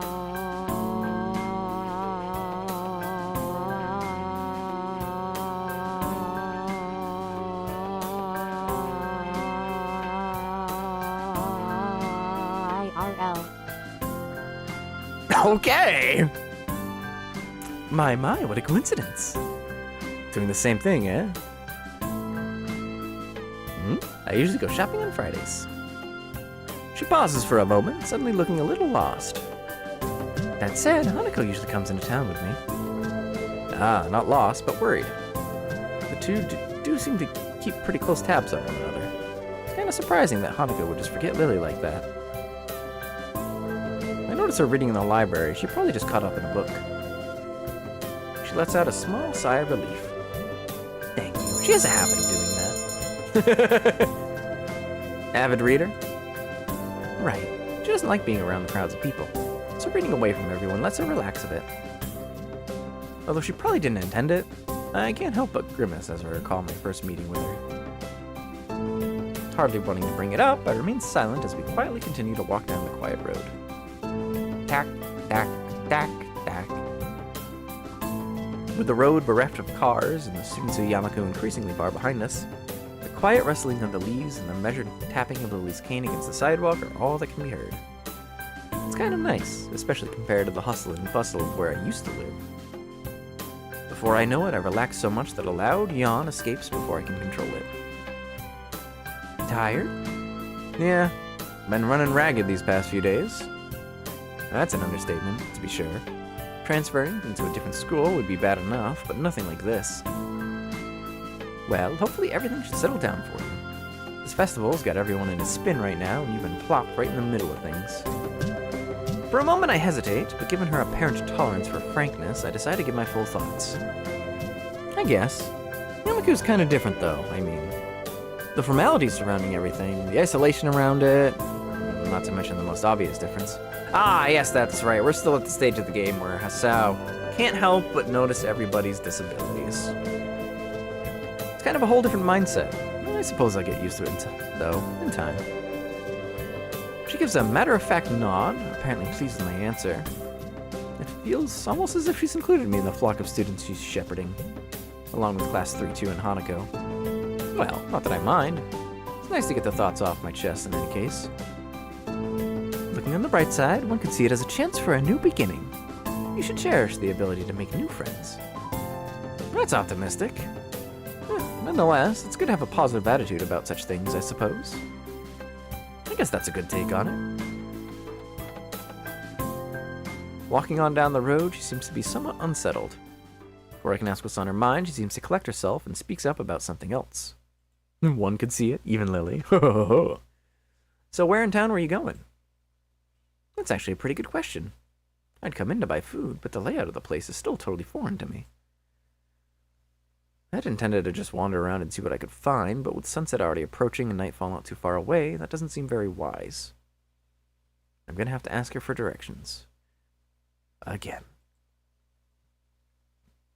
I was just gonna get some food, but now that you mention it, I don't really know the way. Lily's probably secretly got that Daredevil thing going on where she can basically echolocate. Yeah, I always knew Lily was a superhero. Well now, this is quite lucky. I was just about to go to the convenience store myself. Looks like I'll be in your care again then. Thanks. Together we walk to the store. My pace is carefully slowed to remain beside her. Compared to my usual walking pace, hers is quite a bit slower. Not that it's without reason. After what couldn't be more than several minutes, I catch sight of our objective. This town really is pretty small. Lily is clearly a hero in Stern's heart and mind. Without further ado, we make our way inside with a greeting from the counter. Mind if I tag along with you? Usually Hanako would help me, but seeing as she's not here, it takes a moment before I realize what she means. Considering she wouldn't be able to read any of the labels, shopping without any help would be a big pain for her. That said, I can't shake the feeling that she'd had this idea since I said I was coming here. Sure, it'd be my pleasure. Could you imagine if they just gave you an option here to just say no? That'd be so mean. I grabbed 2 well-used red baskets from the small stack beside the entrance, handing one to Lily. She lays it on the ground, putting her school bag in, retracting her cane and sliding it through the basket's handles before picking it back up in her right hand. Wait, she doesn't use her cane. Before I can complete the thought, she comes beside me and pinches the cuff of my uniform in her slender fingers. Can you help me? No. I see. Is this alright? No, Lily, this is not alright. You see, you need to grab my arm and hug me right now, Lily. Ah, sure. I have no reason not to accept. I can think of worse things than shopping with a pretty girl holding on to me, even if it is out of necessity. We navigate our way through the store, with not one of the occasional passing customers seeming to bat an eyelid. Considering how close Yamaku is, I guess seeing students from there must be entirely normal for the local residents. This is one of the reasons why Lily is best girl! As we reach each aisle, I quickly check with Lily and find out what she needs. I grab it along with what I'm looking for and put our items into their respective baskets. I guess this is the same routine she and Hanako follow every Friday. So how long until Hisao starts observing her mouth? Good question. Well, we haven't gone down her route yet, so can't possibly do that now. Right, all that's left is the bread, and that should be my shopping done. Do you need anything else, Lily? No, this should be everything. Off we go, then. With a quick side trip to the bakery section, we make our way to the registers. The line, thankfully, is almost non-existent. It's not long before we've both paid for our food and are out the door. As Lily retrieves her cane and extends it to full length, I waste a minute looking upwards at the night sky while holding both our bags. For a moment, I try to make clouds with my breath, but the summer's heat doesn't seem to cooperate. Eventually, she rights herself, taking a quick stretch before taking her bag and leaving me to my 2. You tired as well? The festival preparations have been complete chaos. Cheesy breathing down my neck doesn't exactly help things either. Hey, she's only trying to get everything organized. Better now than later, right? I suppose. I'm gonna enjoy relaxing in town tomorrow, that's for certain. I guess the festival preparations must be taking their toll on both of them. We walk out into the quiet street, talking between ourselves as we carry our bags of food and supplies from the store. Wait, what's that? I noticed a very distinctive figure making its way towards us, silhouetted by the street lamps. For a second, I think it's another male student from my class, but as he, or should I say she, gets closer, I recognize her more quickly. Hi, Rin! Rin, what are you doing out here so late? Rin? Lily perks her head, looking like she's trying to focus on listening more keenly. Suddenly, it comes to me that I should probably interpret the scene for her. It's Rin. Tezuka, I think was her last name, from our school. Give her head pats. Yes, absolutely. They all deserve head pats. She stiffens at the name and gives a complicated looking expression, something like a forced fusion of a composed smile and a painful cringe. Ah, I understand. Lily, do you just not get along well with everybody? Lily deserves all the love in the world. I guess Lily knows Rin too. Rin turns to look at us, looking terribly out of it. I'm not entirely sure if she recognizes either of us, or at least she doesn't acknowledge if she does. She looks like a zombie, or a statue of a zombie. But slowly, some symptoms of understanding seem to light in her dark eyes. This is something she must react to. Rin blinks once, very thoroughly. Hello. There is an awkward pause, everyone waiting for someone else to say something. What are you doing here this late? I was wondering about that myself too. Just now. Some people asked that just before. I assume they were wondering the same. I didn't know. They didn't know either. I asked. That's why I'm wondering. That was pretty much it. It's a murder mystery without a murder. They were going that way. She turns facing to her right in order to demonstrate the direction the other people went, as if that was important. Then rotates back like a mechanical puppet in one of those overly complicated clockworks.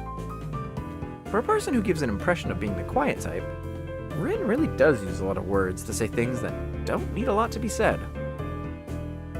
Unsure if she's finished, I say nothing. Neither does Lily, who seems equally robbed of words for the time being. I think that both of us are, in fact, just scared that any response might provoke her to continue. Our stupefied lack of reaction doesn't faze Rin at all. She keeps looking at us expectantly, a calm hint of expression on her blank face. She seems to be that kind of person. Always so relaxed. As if bull elephant grade sedatives were flowing in her veins in the place of blood. You have amnesia? I don't recall you having anything of the sort, though. No, I don't think it's that. The other passerby were probably just worried, though. You do look really lost, the way you're standing in the middle of the street. Oh, I see. Maybe I should have taken some other kind of pose in that case.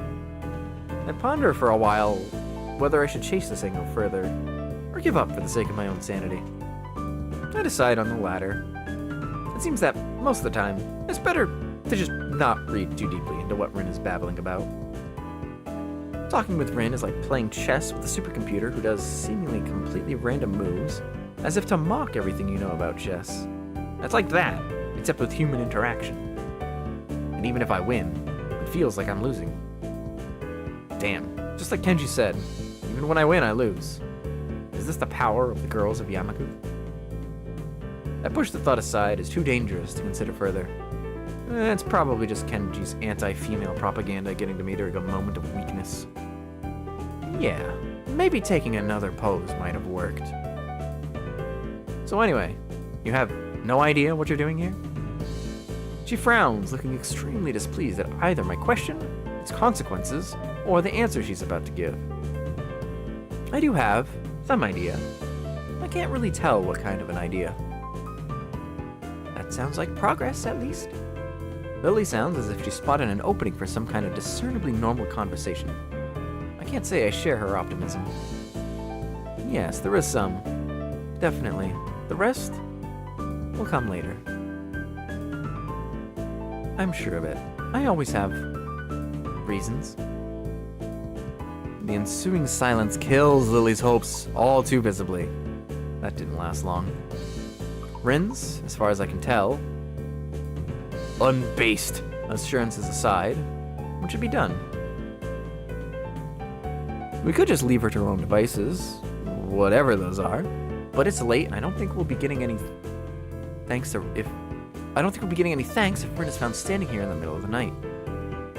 Which she probably will, unless she manages to remember what she was doing here in the first place. As for me, trying to guess what might have been going on in her mind when she decided to embark on this adventure, the chances seem to be on par with winning the lottery. Several times in a row. Lily is oddly quiet, too. I'd appreciate some support from the sidelines here, especially if she's more familiar with Rin than I am. Yeah, but it can't be helped.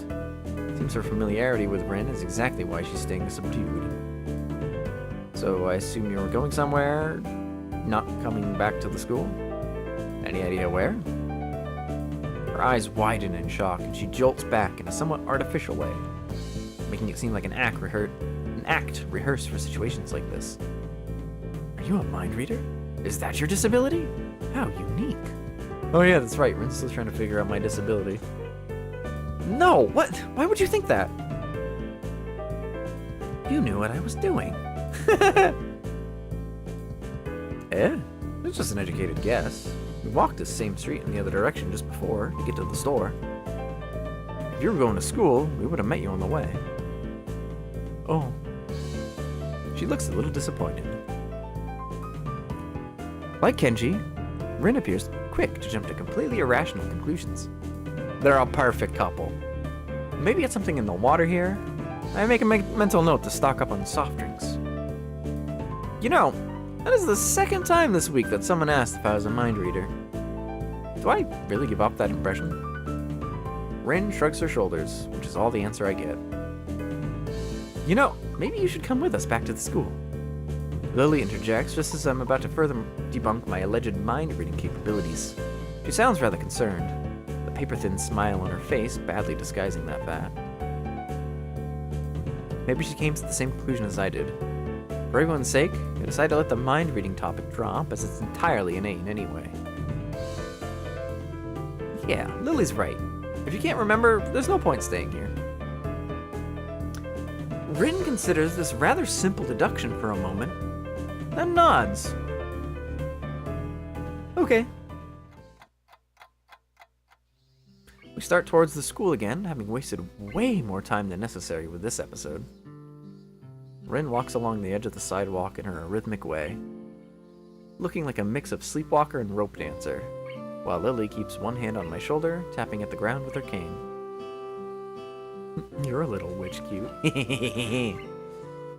Look at me. Hi, Sothis. I haven't seen you in a while. Welcome back. We've, as you can see, we've spiced things up a little bit over here.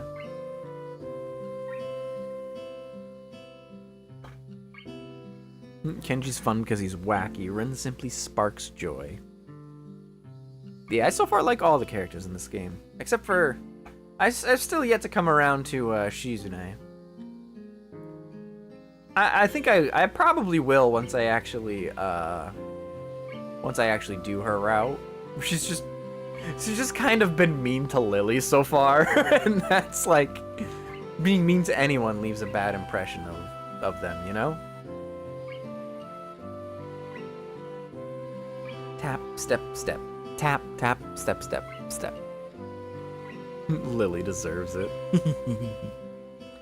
Apart from that, and a few fragmented beginnings of a conversation, it's quiet.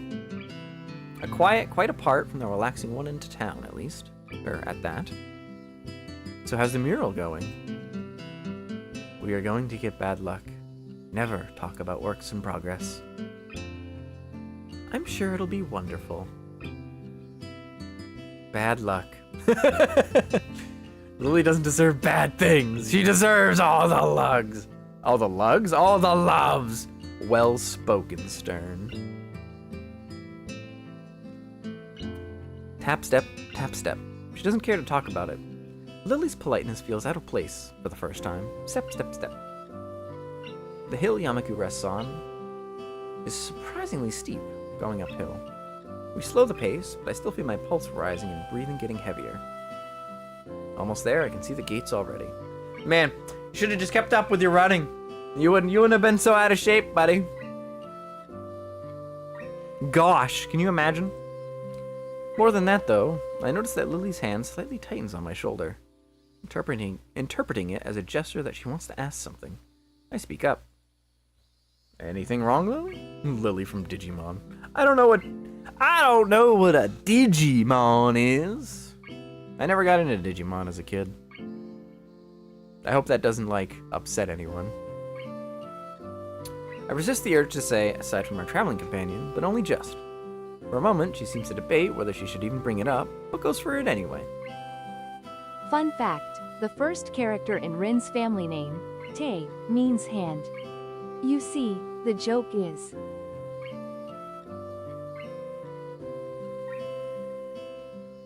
I don't think I get it, but I'm gonna do this anyway. It seems fitting. Is everything alright? Alright? How do you mean? The fact I can't interpret her incredibly vague question puts her off for a second. It's just, you seem unusually tired, I guess. Now that she brings it up, I notice that my breathing is strangely heavy. The uphill walk has really done her job on me.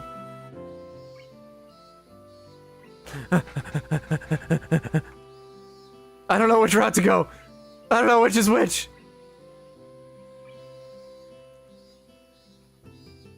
I feel like one of these is definitely Lily route. Or at the very least is not Rin. Or maybe it's specifically not her.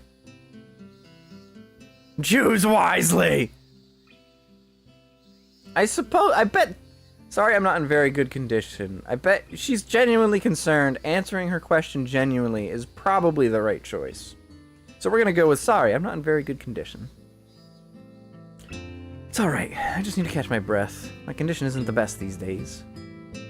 Oh.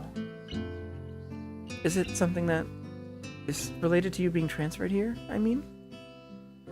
She cuts herself off, rather abruptly, maybe realizing she was a bit intrusive. Her instincts are sharp, though. While I don't like the subject, it's not like I should lie about it.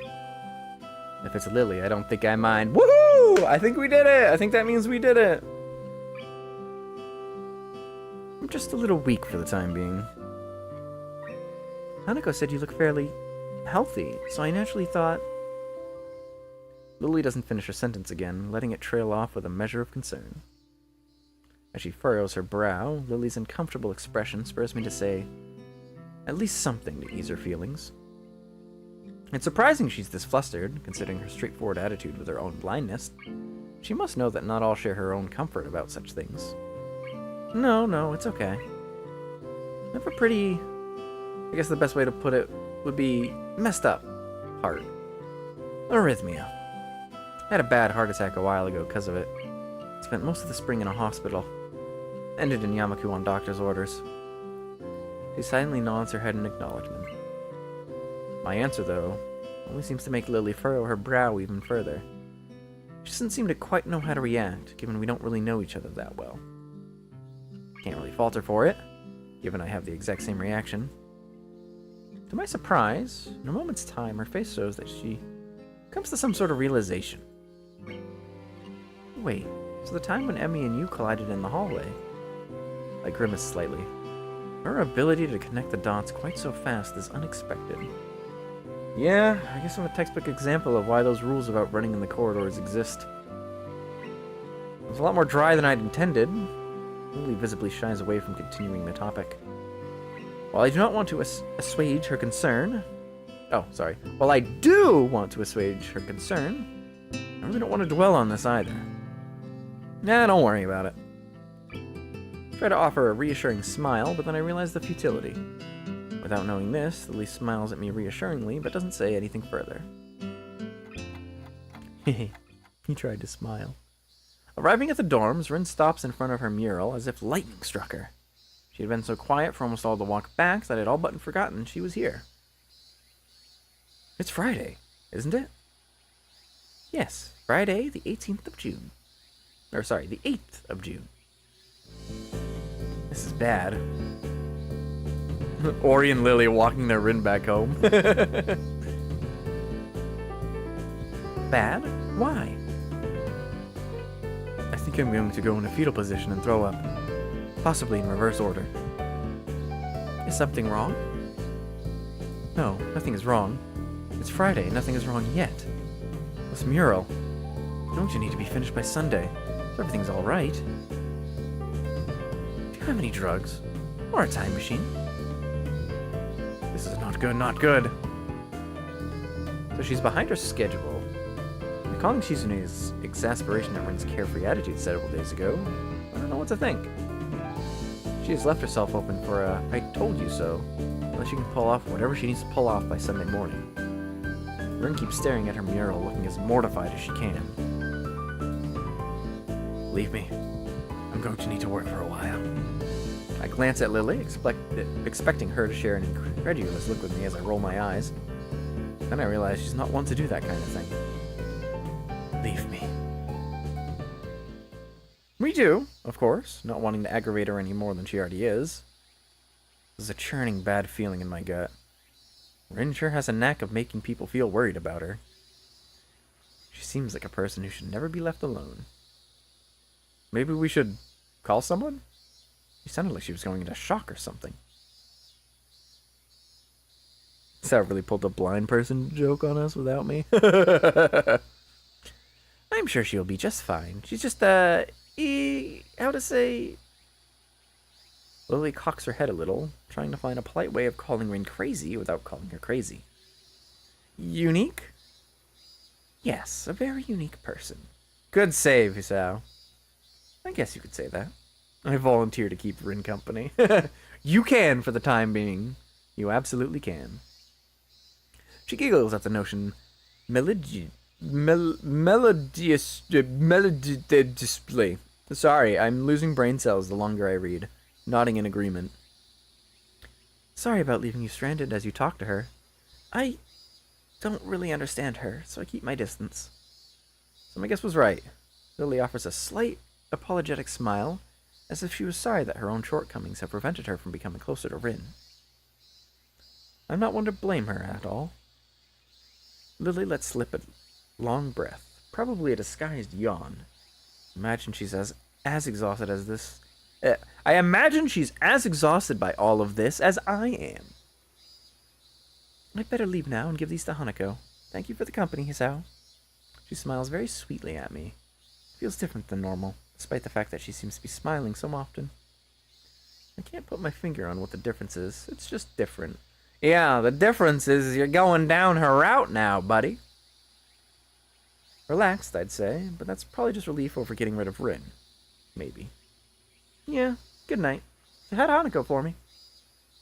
I will. Good night.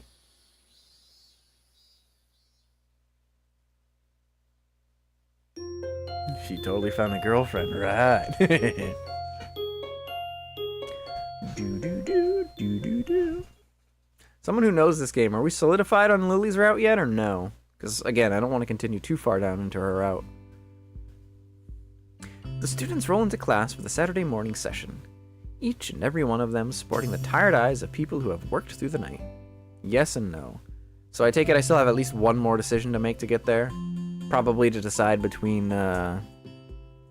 Lily and Hanako would be my guess.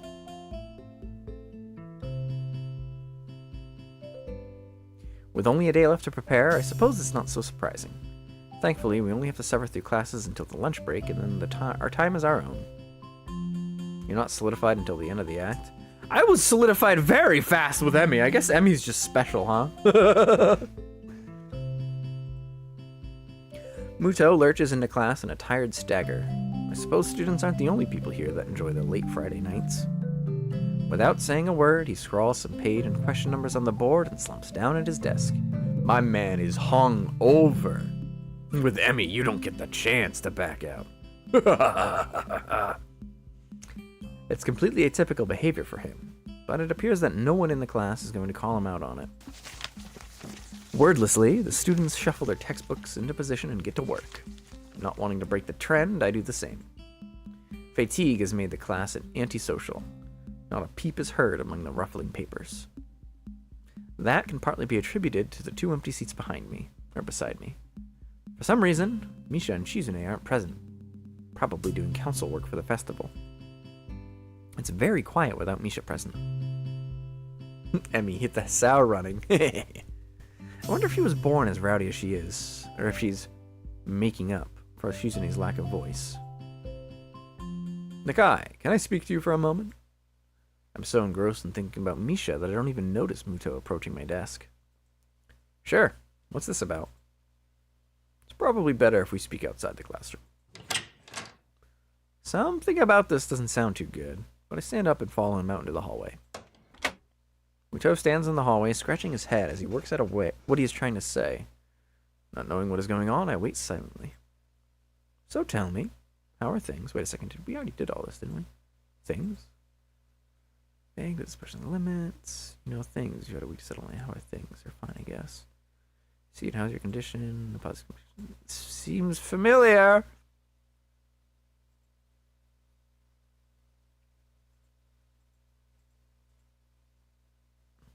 So, what did you do in the last playthrough with Emmy? Wouldn't you like to know? Yeah. Automotive is just... No, I guess you skip mode. Skip mode? Wait, why is skip mode not going fast at all? Skip mode. There you go. I'm gonna try to get through this without missing anything. Very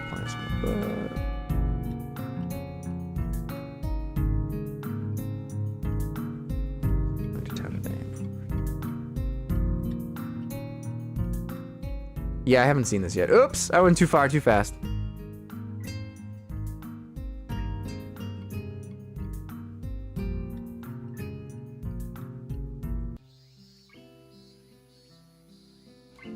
Skip! Now we can skip, because we've seen all this.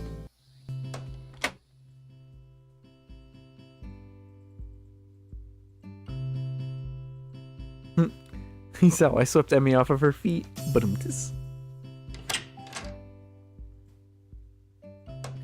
now I just need to figure out where it was that, where it was we actually last saw.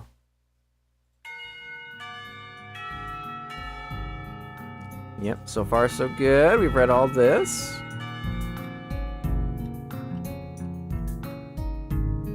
Okay, I think... Yeah, this is new. This is the news part. Okay. Apart from me, Hanako was the only one left, obviously waiting for Lily. It's weird that Lily comes all the way to our classroom to pick her up. I expect that moving around is at least nominally harder for her than it is for Hanako. But it's none of my business, and I naturally don't ask about it from Hanako. Despite the relative proximity of our seats, neither tries to strike up a conversation. We did actually see some of this already. I don't remember that looking up at the sky at all, so I'm just gonna have to go through this until we find what is unusual. Time passes in silence. It's probably just 15 minutes or so, but it feels longer. I turn pages of my notebook, Hanako turned pages of the novel. Pencil lead splinters against the paper just when I was about to finish a paragraph. The sounds of my irritated sigh and subsequent fumbling around for a sharpener feel like they're breaking the mood in the classroom. Hanako keeps her eyes firmly away from my direction. Before long, Lily's tall figure appears in the doorway. Hanako? Her name is all it takes to make Hanako jump from her desk and run to Lily.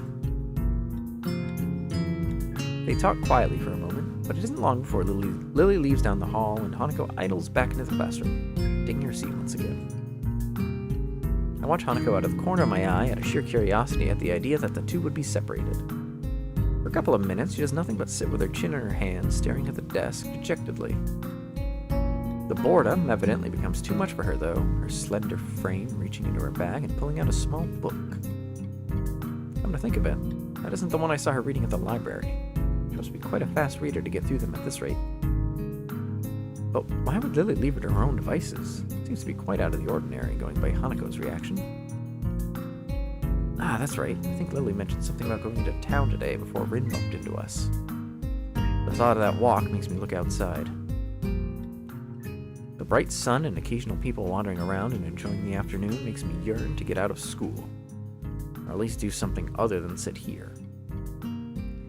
Giving in to one of my worst vices, procrastination, I decide that history is a subject best studied on a Sunday, or a Monday, or on any day other than this one.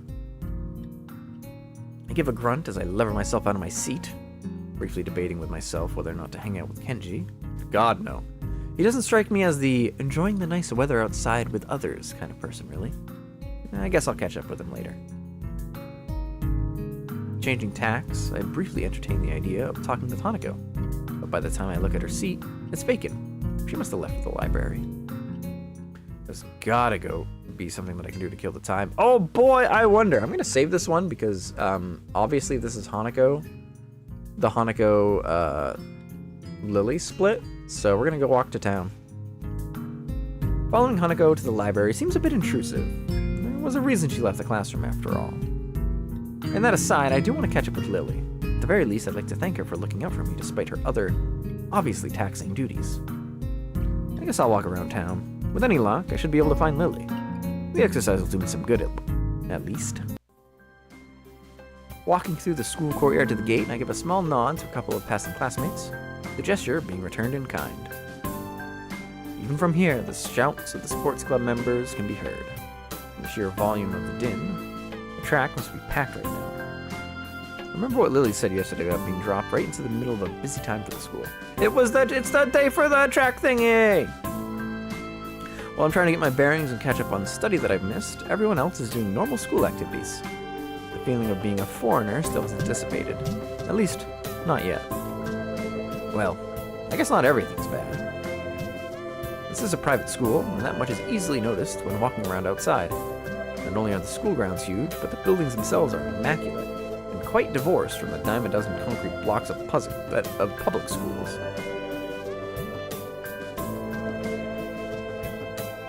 Drink water. There's also the fact that there's a much stronger feeling of community here, or at least a friendlier atmosphere. At my old school, it was generally accepted that people would keep to their little clique, and that would be it. Eventually, I reached the gate and began to walk down the road and into town. Well, that was fairly productive. Having seen a fair portion of town, even including the houses perched on the hills around the outskirts, I decided to take a walk around the park before heading back. Living in the city all of my life, the total lack of smartly dressed businessmen and fashionably dressed girls strikes me as incredibly unusual. All that's to be seen are the odd elderly person shuffling along the sidewalk and assorted busily chatting pairs of middle-aged women outside of small storefronts. Walking along the road to the park quickly distracts me from them, though, making me realize that I perhaps pushed myself further than I should have done to see as much as I could. As my breath begins to wheeze and my chest tightens more and more, I give up on the prospect of soldiering on. What a city boy expecting people in suits to walk the streets. Also, fun fact, just by the number of possible scenes, the shortest route to finish are in order. Kenji, Shizune, Hanako, Emi, Lily, Rin. The shortest routes to finish. All right. So we did, is this saying that Kenji is the shortest route and Rin is the longest?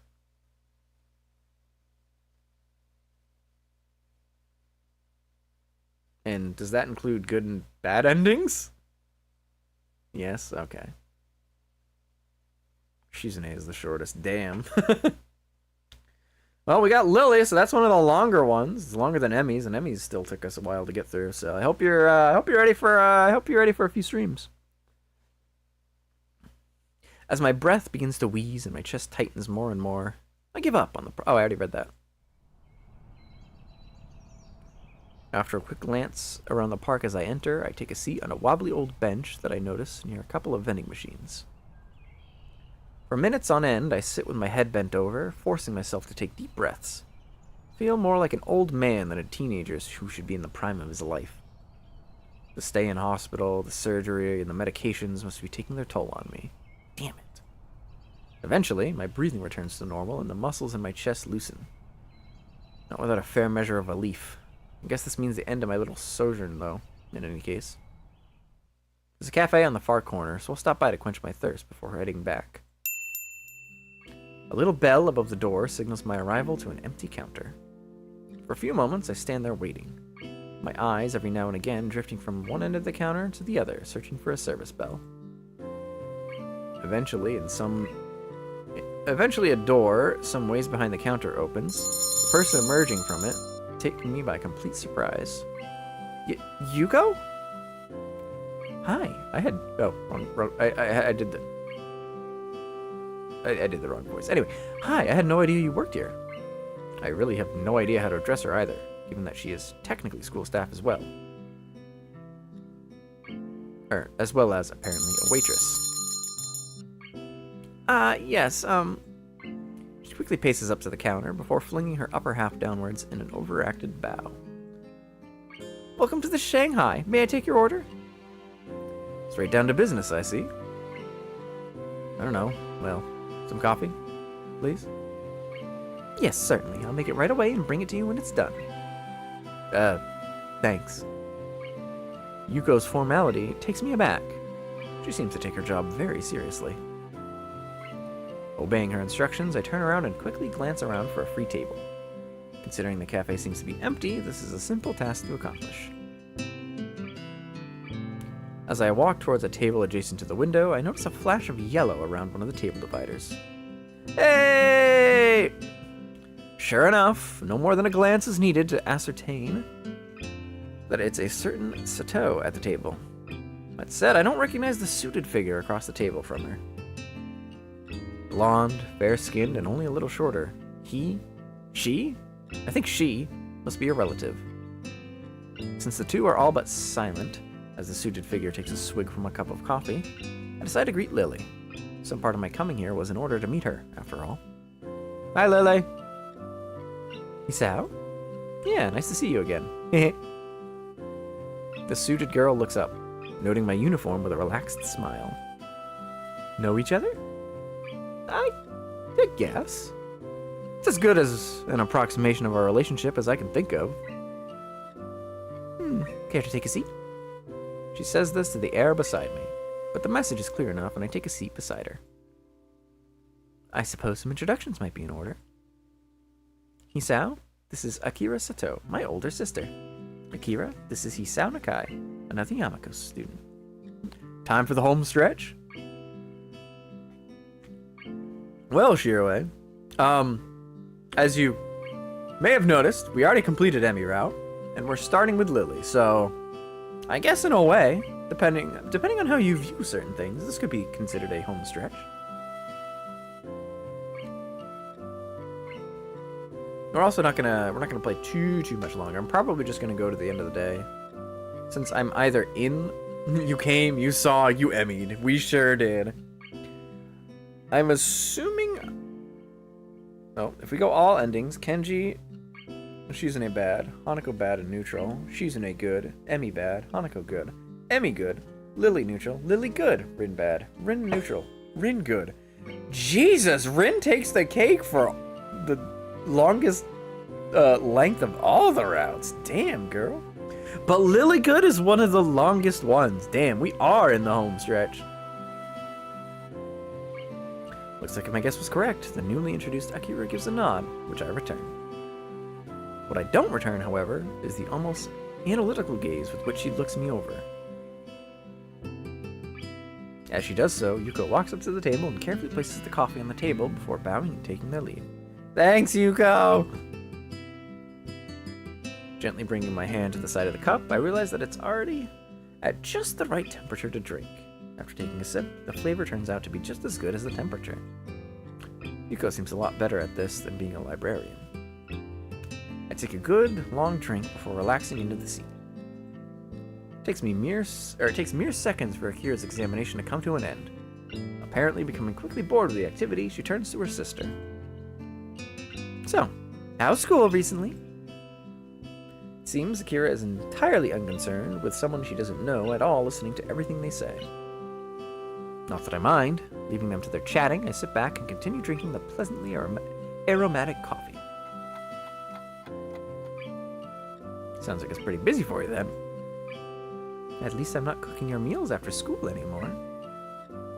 As they talk, I slowly realize that I'm entirely unable to gauge Lily's emotions through her eyes, as I would for any other person. It becomes slightly unsettling as I subconsciously focus on that fact. Whoa, so cold. Weren't you just cooking for yourself anyway? I only ever got leftovers. That's not the point. Are you managing to feed yourself at least? I can cook without blowing myself up, you know. Mostly. That's... It's fine, it's fine! Needed to learn sometime anyway. Lily? Everyone present is momentarily distracted by Yuko, who places a cup of tea on the table for Lily. Mostly. Taking the moment to glance at her watch, Akira levers herself off her seat and gives me a quick nod. Well, I'd better be off. It was nice talking to you, Lily. Akira, do you have to? Lily looks genuinely mournful at her sister suddenly leaving. It does seem like she might have the wrong idea. Sorry, I need to get back to work. I'll be on my neck again if I don't make it back quickly. So informal. Akira's trim and tidy appearance would give anyone the wrong impression of her. Bye, Akira. Oh, come on, don't look so down. I'll be around again soon. See yas. With that, she waltzes out of the Shanghai with her hand held high. Lily still looks pretty depressed, so I try to make some small talk in an effort to take her mind off it. Have the fishes slow down, head off for a while. We started Lily route, so there's no fishes yet. It's gonna be a while before we get to any fishes. All right? She seems nice. We used to live together, but now that I live at school, we hardly see each other. Despite Lily having been quite affable, I still don't really know much about her. In hindsight, it's surprising just how much she's extracted from me, really. We used to live together. Was it somewhere around here? The last one wasn't even a fish. That's true! It was a chinchilla! It was pretty far south, so the trip into Yamaku was fairly long. With her working hours getting longer, and Yamako being so far away, there was little choice in the end but to move into the dormitories. Well, that explains the chatter about cooking. Evidently regaining her composure, she livens back up. At least, in part. I take it you're better rested now? Sorry? You sound less exhausted than you did when you first came in. To be able to pick up on my breathing like that, she must have pretty good ears. Really, Hisao? Oh my, wow! I can't imagine why she has such good hearing. That's crazy. Yeah, I ended up walking all over town, despite only planning on taking a short walk down here. Reminded me of my thirst from the walk. I lean forward and take a sip. Without further ado, Lily starts on her cup of strong-smelling tea. I guess I'd better get going back to Yamaku. There's only so long I can stall studying for, and I want to get a good night's sleep before the festival. Standing from my seat, I take the coffee-stained cup from the table. You're leaving? Don't leave her yet! Her sister just left and now we're leaving? Come on, dude! Sit down and talk with your classmate. Besides, you can help walk her back to school again. She's by herself right now. Yeah, you gonna head back as well? It's getting kinda late. For a moment she pauses before lifting her face over her teacup as if she was looking at me. Yuko, could we have one more coffee, please? Okay, I'll bring it right away. Sit down and talk to best girl. That's not subtle. She gives a short giggle at my frank assessment of her maneuver. Surprisingly childish and carefree, given her otherwise collected appearance. Smart, Lily. I'm proud of you already. In the end, though, I have little reason to refuse. To be honest, I can hardly say no, all things considered. Giving a manufactured sigh, I take a seat opposite her. Wanting company, then? I'd say that it's more that I was wondering. She can run home with her legs, unlike Emmy. And that's why she's best girl. I see she's in questioning mode again. She does seem to be unusually interested in me. Or at least curious. Let's go, Hisao! Take the hint, bro! Do you have any siblings? Do we know if Hisao had siblings again? I don't remember hearing about that. I think he was an only child. Anyway, not exactly an unexpected tangent. No, yeah, okay. No, only child. To be honest, the idea of having someone that close makes me a bit envious. Interesting. I raise an eyebrow, which of course goes unseen. The short silence communicates the question well enough. Hisao, take the bait, nibble a bit, and enjoy, man. It's just that others have said the same thing before. It's a difficult subject to try and think about objectively, given that I've always had someone like that. I can mostly understand what Lily means, given that it would be hard to place oneself outside of a situation they've been in all their life. She and her sister must have a pretty close relationship. Taking pains to interrupt us as little as possible, Yuko dutifully comes over and places a cup on the table. Lily thanks her as I sit back, taking in this vexing girl in front of me. Despite always seeming to be on her guard and in control of herself when talking to others, she has an almost childlike curiosity about other people. That said, those rare moments she seems to slightly lower her guard are the most insightful into how she thinks. Reaching forward for my drink, I realized something I probably should have noticed earlier. I think I'm starting to become kind of curious about her. Fun fact, by the way, every main girl has their own theme. Wanna guess what the name of Emmy's theme?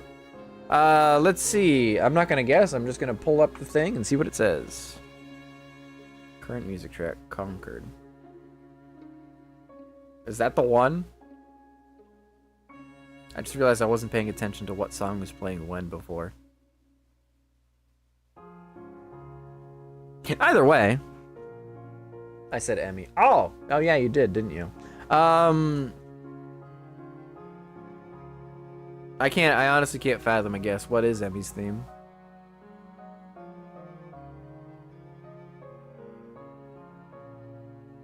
And the same happened with Emmy. He became inundated with strawberries. Standing tall.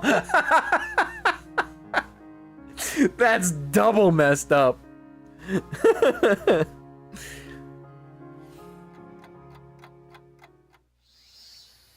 Despite making a good pace, it's already nightfall by the time I reach the large iron gates in front of the school. Well, it's nice to have plenty of time to wander around by virtue of living right next to the school. I can't help but get the feeling that very few students actually take the opportunity. Compared to the number of students I see milling around on campus during free time, it's startlingly rare to see anyone around town. Given the large number of accommodations and facilities that the school offers, many of them might simply not see any point in venturing outside, let alone people such as Hanako and Kenji. Makes me wonder if students like Shizune, Misha, and Lily are the exception for the school rather than the norm. As I wander back to my dorm room, I continue to compare my old school with Yamaku. As I do so, I begin to be surprised that I managed to get even this used to everything that's happened to me.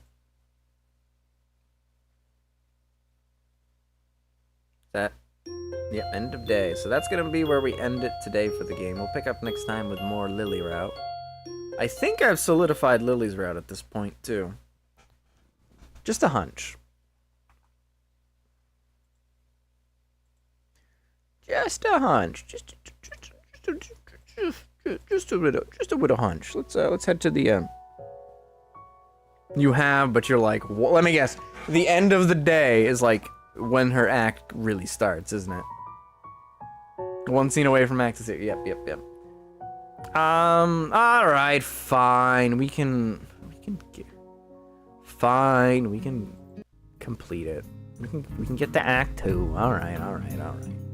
The next day, I wake up feeling a little lightheaded. It's almost noon already. Sleeping late is fine since it's a Sunday and there are no classes. Not just the Sunday though, but the festival as well. From my window, I can already see some people at the soba booth, slinging noodles onto plates and people with a craving for low-quality food. Hey, wait a second. I remember this. Yeah. Counting down, a few exams coming with others. Let's go find Lily at the festival. Finishing my morning routine, I exit into the hallway, intending to go out and find something to eat, when I run into Kenji! Passing by his door, I decide to see what Kenji's up to today out of impulse. I'm curious if he has any plans, since everyone else is doing something. Then again, I can picture him having built a soundproof shelter in his room. Or possibly something like a fort, complete with "No Girls Allowed" sign. Yeah, I remember this. And with "girls" crossed out and "body" crudely scrawled underneath it. So this would be where you would actually get Kenji's route if you failed to do anyone else. Knocking on his door, which is luckily devoid of any kind of sign, I hear again the unsettling creaking of least. Yep. Who is it? You're supposed to ask that before you open the door. Oh, it's you. Damn, it's early. It's not really that early. I'm reading this again just because I want to. What is it, man? Nothing. I'm just gonna ask what you're gonna do today. Half the school is out there already. Out where? Why? What? What? Is today special? Why are they there? Who are? I can hear them. It's loud. Don't tell me. Has the invasion begun? He suddenly looks more alarmed. What date is it, man? Yeah, I guess you can't see the big wooden booths outside and people selling stuff. What the hell are you talking about? I have my curtains closed at all times to thwart the snipers. It's the festival. You know that, right? Oh shit, that's today? Damn it! I can't believe I forgot. I don't have my fort finished yet. This is bad. This is going to be a very bad day. It's good you told me this, man. This is going to be a bad day. Oh god, I'm already regretting doing this voice. This is gonna kill me in Kenji's route. Why? Oh man, they're going to be everywhere. The people outside my window. Socializing. The women. Kenji rubs his temples nervously, suddenly looking very ill. It's gonna be loud as hell. Damn, and I was gonna go out today, but now it's ruined. Everything is ruined. This is awful. This sucks. What the hell? This really sucks. I can't go anywhere now. There's nowhere to run. Kenji seems nervous. You could even say he's majorly freaking out. I can't believe this, so that's what today was. Damn, and I couldn't even prepare for it. I couldn't even brace myself, and now it's here, and I can't do anything. You should have told me this earlier, dude. I mean, at least, I know, but I could have known earlier. Imagine what I could have accomplished. Sorry, I thought you knew. I guess you're not doing anything today. The weather is even good. Yesterday was really windy, so I thought today would be cold. It's not, though, so there's no reason to just stay inside. Yeah, you should check the festival out. Kenji groans and covers his face with his hands. No, I can't do it. Leave me alive out there, I know it. That has to be a joke, but he said it with such a straight face. Relatively straight. What are you gonna do? We should hang out in here. You can help me build my fort. We might still make it if we work together. I don't know. I'm pretty hungry, so I thought I'd get some food first and then check out the attractions. Your class project seemed pretty cool. And I gave a hand with it, so I want to see it at least. Oh, so I want to see at least that one and chat with Lily, I guess. You said her name! Speaking of that, don't you have any obligation for the project? Are you out of your mind? That blind broad is up to no good. I can feel it in my spleen, man. Her presence is like a dark shadow that's in the way of my great vision. As expected of blind people. Damn, dude! What? Besides, I thought you were also... He holds up his hand to interrupt me. Only legally. Metaphorically, I can see farther than any man before me has seen. Kenji looks stoically into the metaphorical distance to emphasize his statement, thrusting his chin forward to look manlier. Actually, it's just the corridor wall 2 meters away, but it's all the same. I can see the future of mankind, and that's a dark one unless the threat of women is stifled. They are everywhere. He fingers his scarf nervously, faster and faster, like he's trying to start a fire. Then slowly begins to calm down once the panic attack finishes running its course. I'm gonna have to find someplace to hide in, a safe haven, and then knock the lights out of myself so I don't have to experience this horrible day. I have the perfect thing for that. I must prepare now. Don't go to the festival. Okay. Goes to the festival. Later, dude. The door slowly closes with a low creak, and I don't know how to feel about what Kenji just said. After buying a plastic plate of takoyaki from a stall belonging to the class next to ours, I take a seat in the school gardens and watch people pass by as I tentatively nibble away at the rather bland-tasting item. I guess I shouldn't complain. It's better than nothing, and it didn't cost much. As I look out towards the school, watching the people coming and going proves a surprisingly entertaining way of passing the time as I eat. Little children, accompanied by parents or grandparents, scamper about in the din, from event to event, one hand dragging their company and the other bearing an oversized, colorful snack. I can't help but notice the age range among the people here. Is skewed towards the elderly. Something that I'd also noticed when I was walking around town. This must be one of those towns where the only people left are those that lived here their whole lives and ardently refuse to leave. And those wanting to live out the rest of their days in one of the increasingly few tranquil places. I guess that also goes away to explaining how conservative Yamaku's school culture seems to be. Not that I mind one bit. I kinda like how calm Yamaku and its surroundings are. The heat, though, is another matter entirely.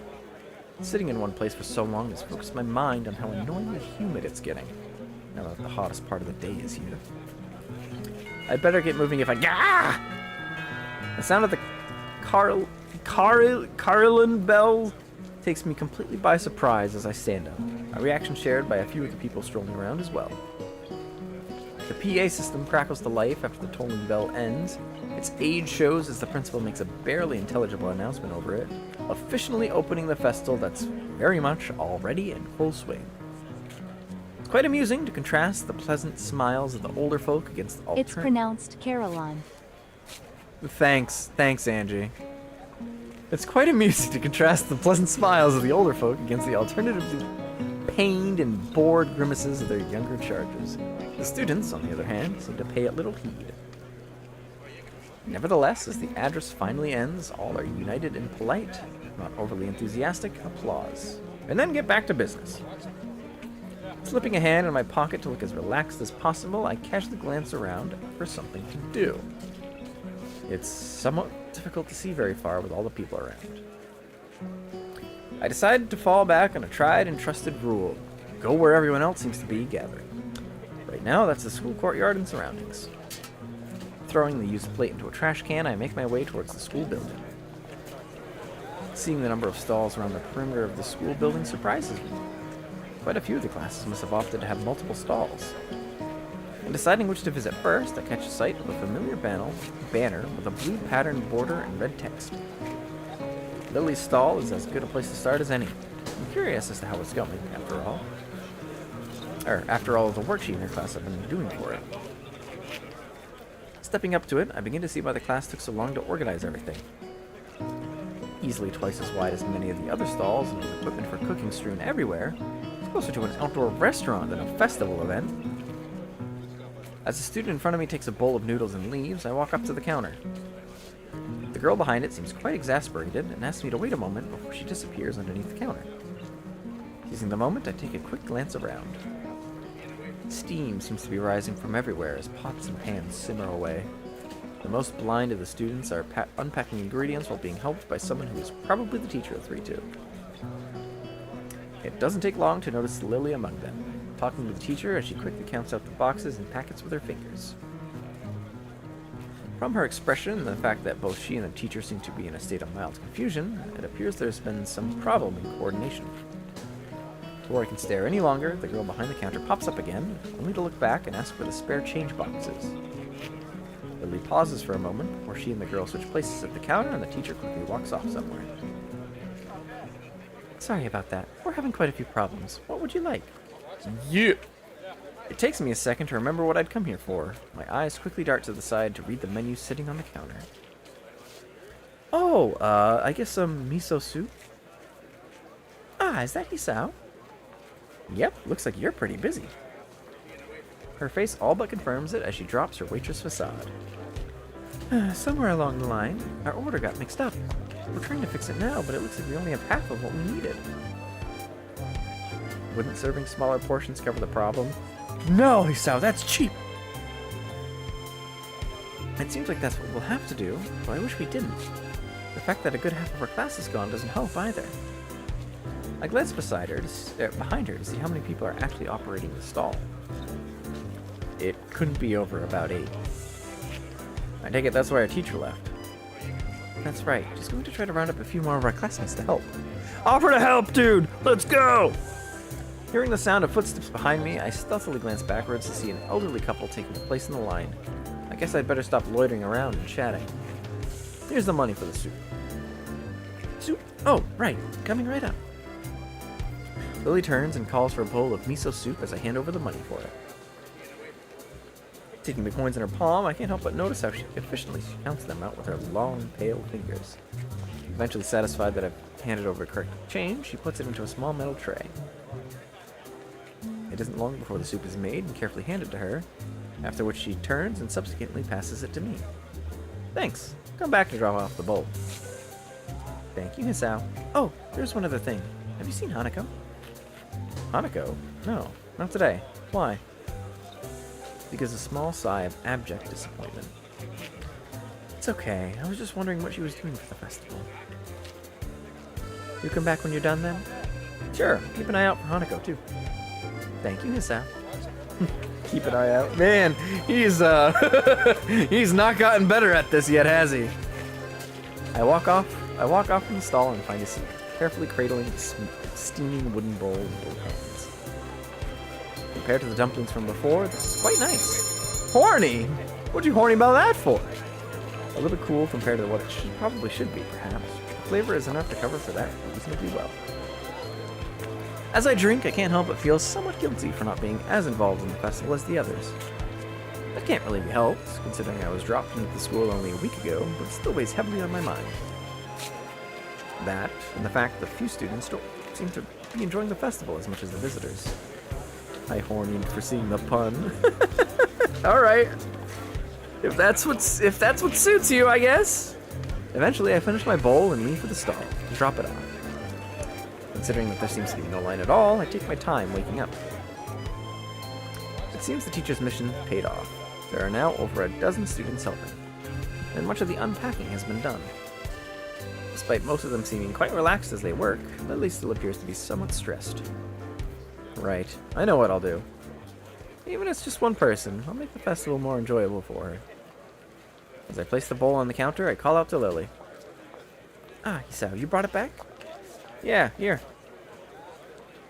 I slide it into her hands, and she takes it over to someone who is apparently on cleaning duty.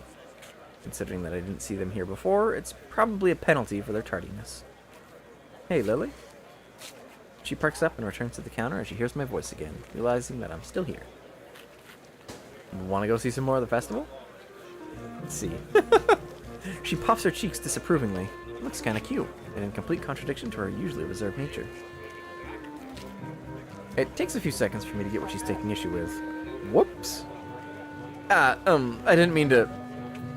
Lily giggles at me, exposing her teasing for what it is. You're still not used to the school, are you? She got me. Still, I kind of need to stay with our stall. It's taken until just now to even get everything unpacked. I guess her reluctance shouldn't overly surprise me, considering how much he's put into this. Everything seems to be running fine now, though. Besides, you got extra help on hand anyway. The boy in the middle of cooking some soba noodles turns towards us, grinning. Go on, Lily. Go on, Lils. You've earned yourself a break. We can hold down the fort, for now. This is why she's best girl! If you say it's okay, then I suppose so.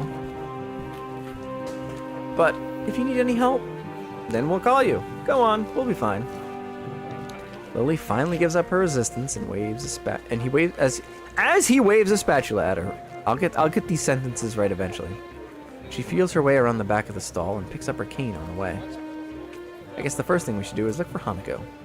Lily seems kind of worried about her, and I doubt she'd be the kind of person to enjoy milling about in crowds like this, all alone. So I guess we should search for Hanako. Where to first? The both of us go quiet for a moment to think. Maybe she's in her dorm room? I doubt it. She doesn't keep too many things in there, so she'd have nothing to do. Ah, the library. As good as any. A good place as any to search for an avid reader, I suppose. The library it is. We'll go check there first, then. Aside from the muffled sounds of the crowd seeping in from outside, the inside of the school seems almost deserted. In order to make sure everyone had room, I guess all the events were organized to be held outside on school grounds. They're definitely quite large by any other school standards. It's nice and quiet in here, isn't it? Yeah, much nicer than the hustle and bustle outside. We take our time and slowly walk through the first floor of the school, eventually reaching the stairs to the second floor. I can't help but notice how Lily anticipates every door and obstacle, her cane remaining still and her hands skating along the hallway railings. You really know the school well, don't you? She smiles and nods straight ahead. I've been here for a few years now, so I know where everything is. The dorms still trip me up though sometimes. I haven't been there as long, and they're not as well laid out as the main building. If I'm remembering right, they used to be unused buildings before being renovated and used as dormitories. Well, that explains why the male and female dorms look different from the outside, and why their rooms seem kinda unusual for sleeping quarters. I'd assumed she'd been living in the dormitory since she began attending the school, but now I'm reminded of what she said yesterday. That's right, you mentioned that before. I'd assumed that most of the students here lived in the dormitories once they enrolled. A lot of them seem to, in any case. Lily's expression becomes somewhat harder to read, my questioning of evidently touching on a delicate point. Well, how should I say? Everyone has their reasons. Something tells me that Something tells me that one of those reasons. Oh my god, I'm developing dyslexia reading this, holy crap. Something tells me that one of those with reasons is Hanako, hence her tiptoeing around the answer. My own predicament is yet another such case. Don't clip that! I guess it's a choice everyone here would have to make for themselves, or in my instance, made for them. Can't be helped, I suppose. At least Yamaku itself seems like a nice place. It's good to hear you say that. I thought you were coming to dislike it. Oh. What about you, though? Hold on a sec. Never mind, all good. My reversal of Lily's statement takes her by surprise. I've been here for a while, so... That's the best girl alarm!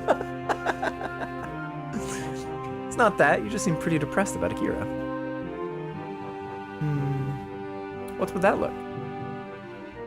Akira's taken. Sorry, Isao. Lily never sees how fast my palm meets my face at her sly accusation. Hey, I was worried about you. That's no way to respond to concern. While she gives an amused grin, we round the corner of the hallway and enter the library. Damn, Zenothree. You and your... Why is it both times you've said that it's been with family? Damn you! As we do so, it isn't hard to spot Hanako, considering that the room is completely devoid of anyone else. Still alive? We're finishing up. We're finishing up. Given that there are no staff around, I guess there's no need to heed the usual library rules. I call out to her. Hey, Hanako! Hanako is here? As she hears our voices, Hanako's head flicks up from behind a book, probably the same one she'd been reading on Friday. Or he got tricked into playing more. Yeah, pretty much. Hisao? Lily? Just thought we'd drop by. Lily just managed to escape from the noodle stall with a little help. That wasn't really an escape. Hanako gives a small giggle, briefly surprising both of us. Just one more scene, they said. The second act is just around the corner, they said. Worst case, Hanako is still an option for a good old 3. Yeah. Got to type with my left hand. Yeah, that's probably pretty annoying as someone who's right-handed. I know I had to write with my left hand for a while when I broke my arm, and well, I was really bad with it. Like, my handwriting is bad enough right-handed, it's worse left-handed. So much worse. I just thought that Lily might not be enjoying the festival. Well, now we can enjoy it together, right? The two nod happily before we set out of the library and towards the festivities. I hand over some change to the girl behind the counter and take the 2 styrofoam cups of tea. Try to accentuate my bow a bit to cover for the fact that she's quite obviously deaf. Come to think of it, I probably should have asked for help instead of leaving those two in the gardens while I brought drinks. Trying to juggle the 2 cups of hot tea for them and a can of coffee for myself out of a vending machine isn't exactly easy. With some careful maneuvering, though, I managed to keep everything stable and upright as I walk over to the bench where Lily and Hanako are sitting and chatting. It's actually quite a nice place. Lit only by moonlight. It's tucked away some distance from them. Let me try reading that again. It's actually quite a nice place, lit only by moonlight. It's tucked away some distance from the main events. Compared to how hot it had been during the day, the spot is also pleasantly cool by now. Not that it matters all that much. Most of the visitors have moved to areas that are either close to the fireworks Blank. or higher. _hello _ blank. Blank? It can do that? I didn't know it could do that. Not that it matters all that much. Most of the visitors have moved to areas that are either close. Oh, I already read that. Welcome back, Hisao. Her ears are good. I'm not exactly close, and even Hanako hadn't noticed me. Here you go. Sorry it's instant, but that's all I had left by now. Hanako gingerly takes a cup from my right hand, and I gently place the other into Lily's outstretched hands. Did you enjoy the festival then, Hisao? Yeah, it was pretty fun. An honest answer. Much of the food may have been somewhat subpar, but it was a lot of fun in the end, especially with Hanako and Lily. In fact, I think those two may have enjoyed themselves even more than I did. With both Lily and me around, much of Hanako's withdrawn nature around others died down enough for her to enjoy herself. Pa, pa, pa, pa, pa. As we sit drinking, the whistle of the first firework rings out before it explodes into a vibrant shower of blue against the night sky, heralding the beginning of the end of the festival. Team Rocket's blasting off again! I'm going with them by.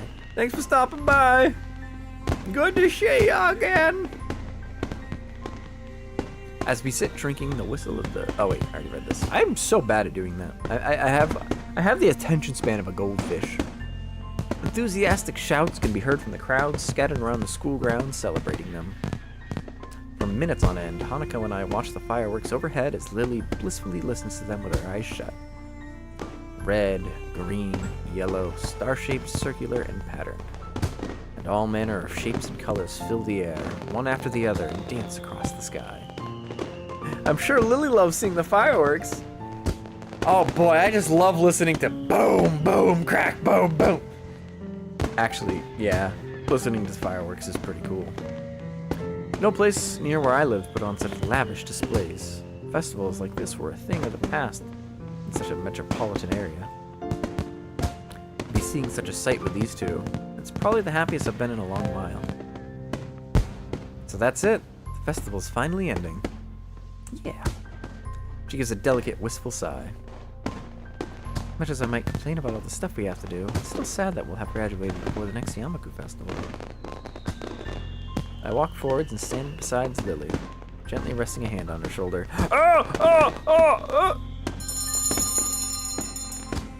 Don't worry. We still have time about it later in the year, right? You're right. It would be nice to go there when it comes. Minutes of silence pass, with only the blast of the fireworks to be heard. Seeing these two reminds me of those words of advice Lily had given me as we walked into town together. Cherish the opportunity to make new friends, huh? Hey, Lily? Will you be my friend? She turns her head slightly to show that she's listening. Monaco's gaze still firmly fixed on the Technicolor fireworks bursting overhead. You mind if I join you two for tea every now and again? The smile on her face is more than enough to see her answer. It would be a pleasure, Hisao. We did it! Lily route obtained! Let's go!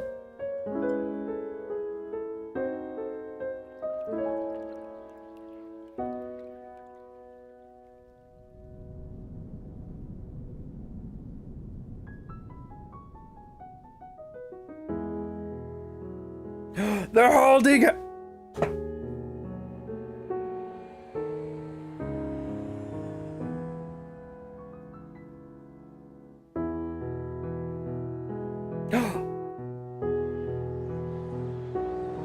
They touched.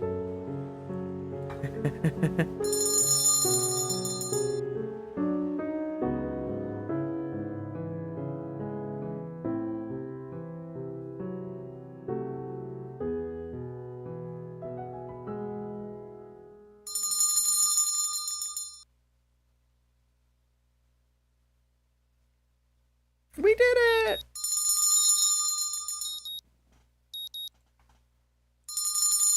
And say, oh my word, y'all going horny with a horny. Holy moly. I mean fair, but holy moly. Okay, that's gonna, let's head over to the other menu. Sorry, why is hat horny? If you just got in,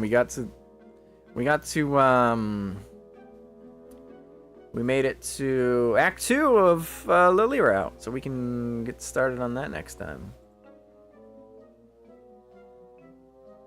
Hell yeah. We also completed EMI Route, of course. I really enjoyed it. Game's good. Game's good. I like this. This is a good time. It's a good time. When next stream? You can check my what's the word? The community tab on the YouTube channel. That's where I post the schedule each week. Next stream is going to be, I believe, what day did I put it on? Thursday. We got a birthday party on Thursday. What next Nikkei stream? I don't know about that one, Chief. I still have not logged into the game since I got summer anise. Maybe I will someday. Who knows? By the way, EMI is one of the horniest route. I mean, 3 times. 3 times.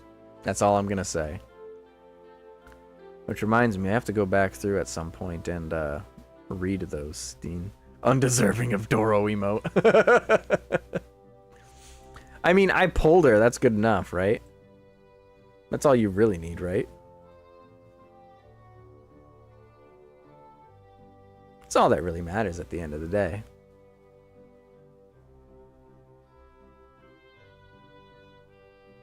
I mean, I could I know I've said I don't really like doing reaction streams, but at the same time, if it's just a story that's going to be observed in the exact same way, it's not as big a deal, maybe? But then I'm not doing the gameplay or the gacha, and yeah. Who needs to play Nikkei anyway? Just use your hand. I swear, Stern, it's starting to feel like this horny bell was made just for you. Sheesh. Ay. Why I oughta.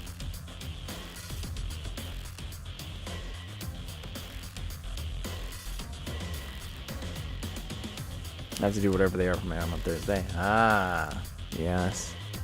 Yeah, I get that.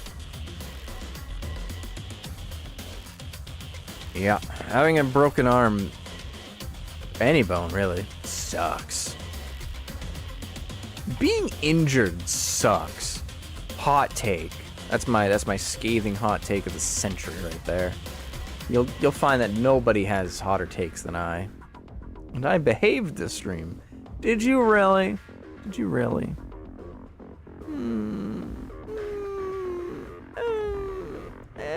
I mean, I don't really know about that one. My scathing hot take is that you don't deserve summer EMIs. I worked for her. I pulled her fair and square. You don't get to take this from me.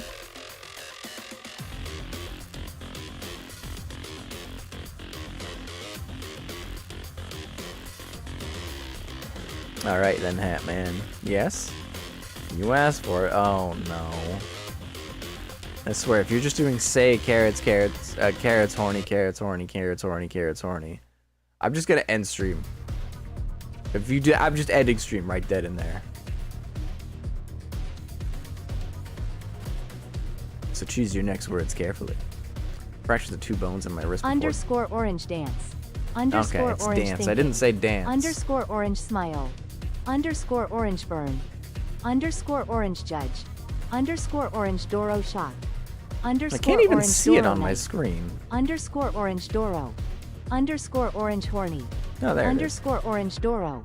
Yeah, Underscore orange Jesus. Doro knife. Underscore orange Doro shock. Underscore orange judge.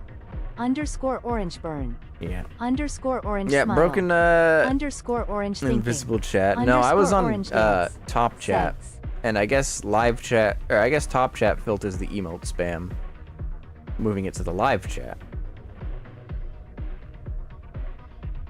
It is what it is.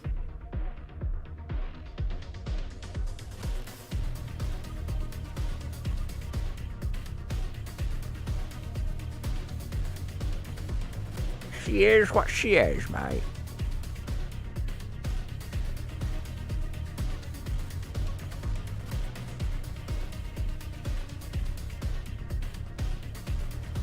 I still don't see it in the live chat. That's weird. I see it. Oh, I should also... unless you mean, like, the live chat as in, like, on-screen. Yeah, because the on-screen can... You can only make that, that can only have the top chat. You can't make that live chat currently. All things considered, that's probably for the best. It might be good having, some basic YouTube filtering on that sort of thing, if you catch my drift. Oh god. Hi, Doro. Have you ever felt trapped in a dream before? Like, even if you were to scream as loudly as you could, it feels like nobody would hear?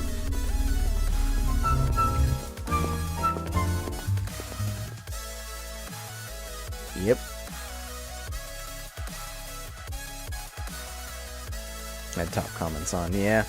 Oh yeah, that reminds me. For some reason I couldn't turn on chat replay on this video, so...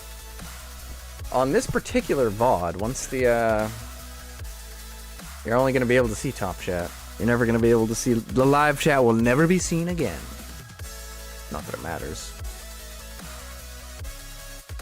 YouTube's weird like that sometimes, you know? Anyway, yeah. Oh, I know. While we're here, let's go over the schedule for Thursday. What I'll Team be playing. Rocket blasting off again, and I'm going with them. See ya. Thanks for stopping by.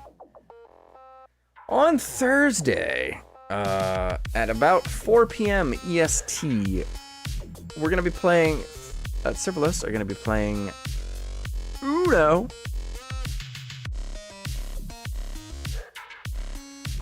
By the way, where does the meme come? Which one, Doro?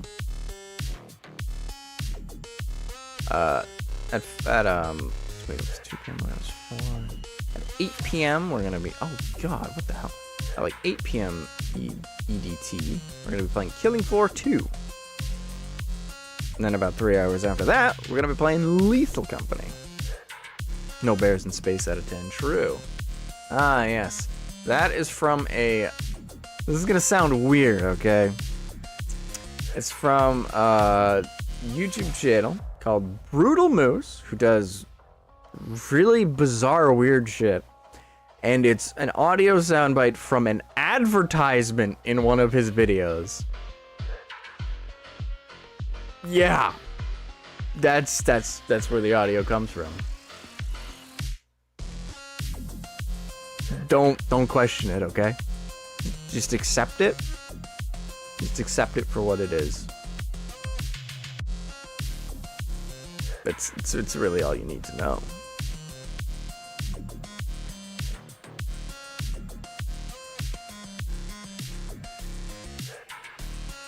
But I just realized how long that stream is gonna be with not with Suna, with Max. Oh gosh, what have I signed up for? It's gonna be this Thursday.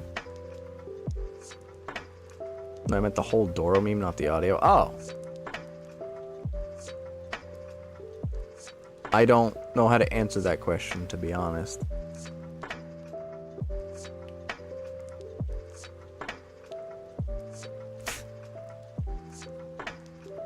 I don't... What do you mean? What did he mean by this?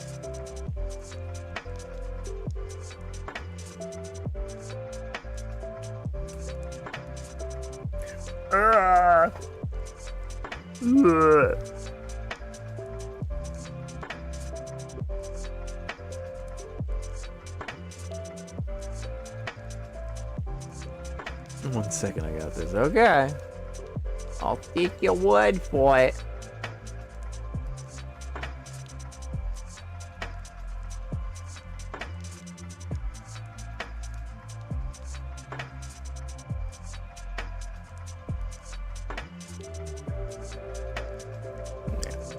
I'll wait to figure out what terms coming up with, and then once we discuss that, I'll end stream. I'll end stream.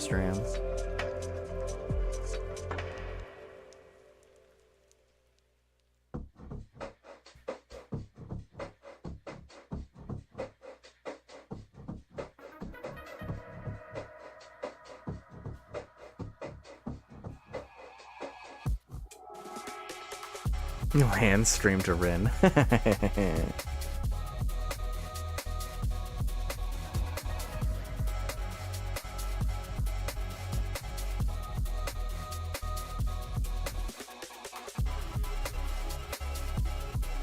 What's funny is, knowing Rin, I don't even know if she'd pick up on hand missing stuff. Okay, never mind, I gotta give full attention to Turbs. Okay, what's up?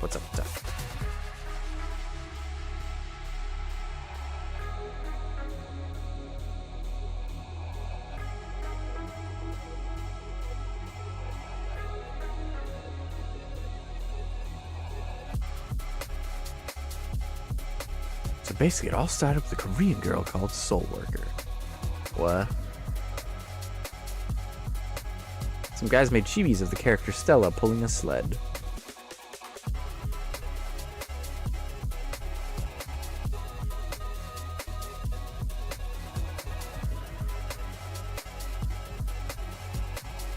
And I'm guessing then Korean fans of the game did the same for Dorothy and Nikke. Ah.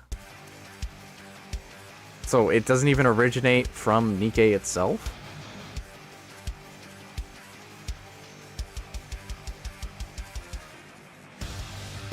That's interesting. Deep Doro lore.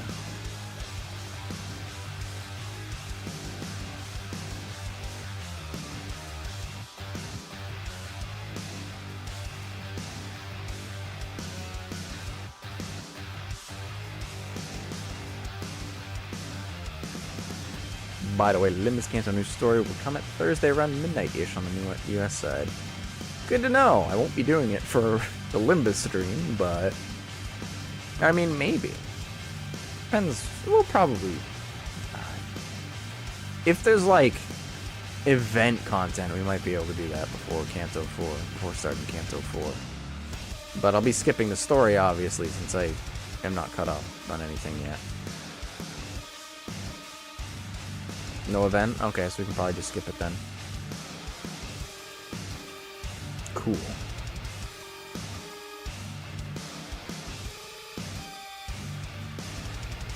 Good to know. Good to know.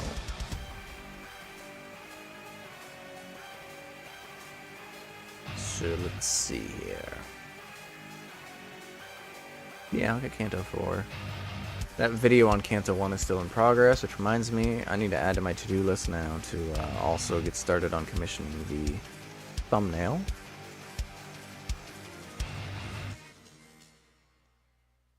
Let me just write that down before we end stream here.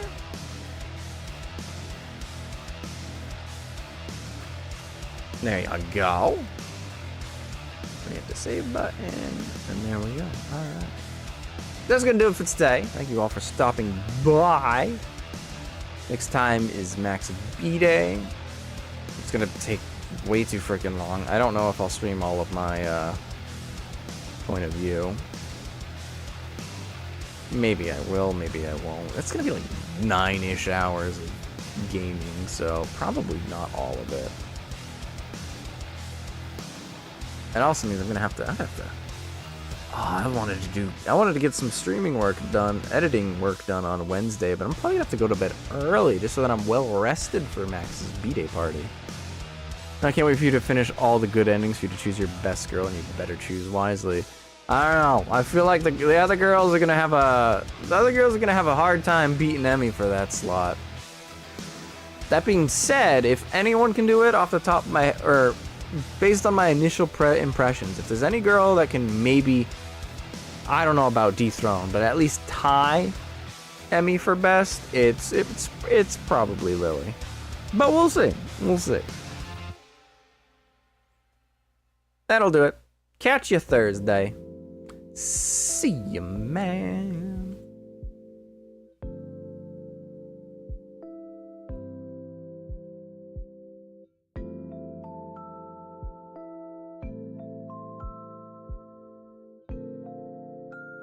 Underscore orange dance.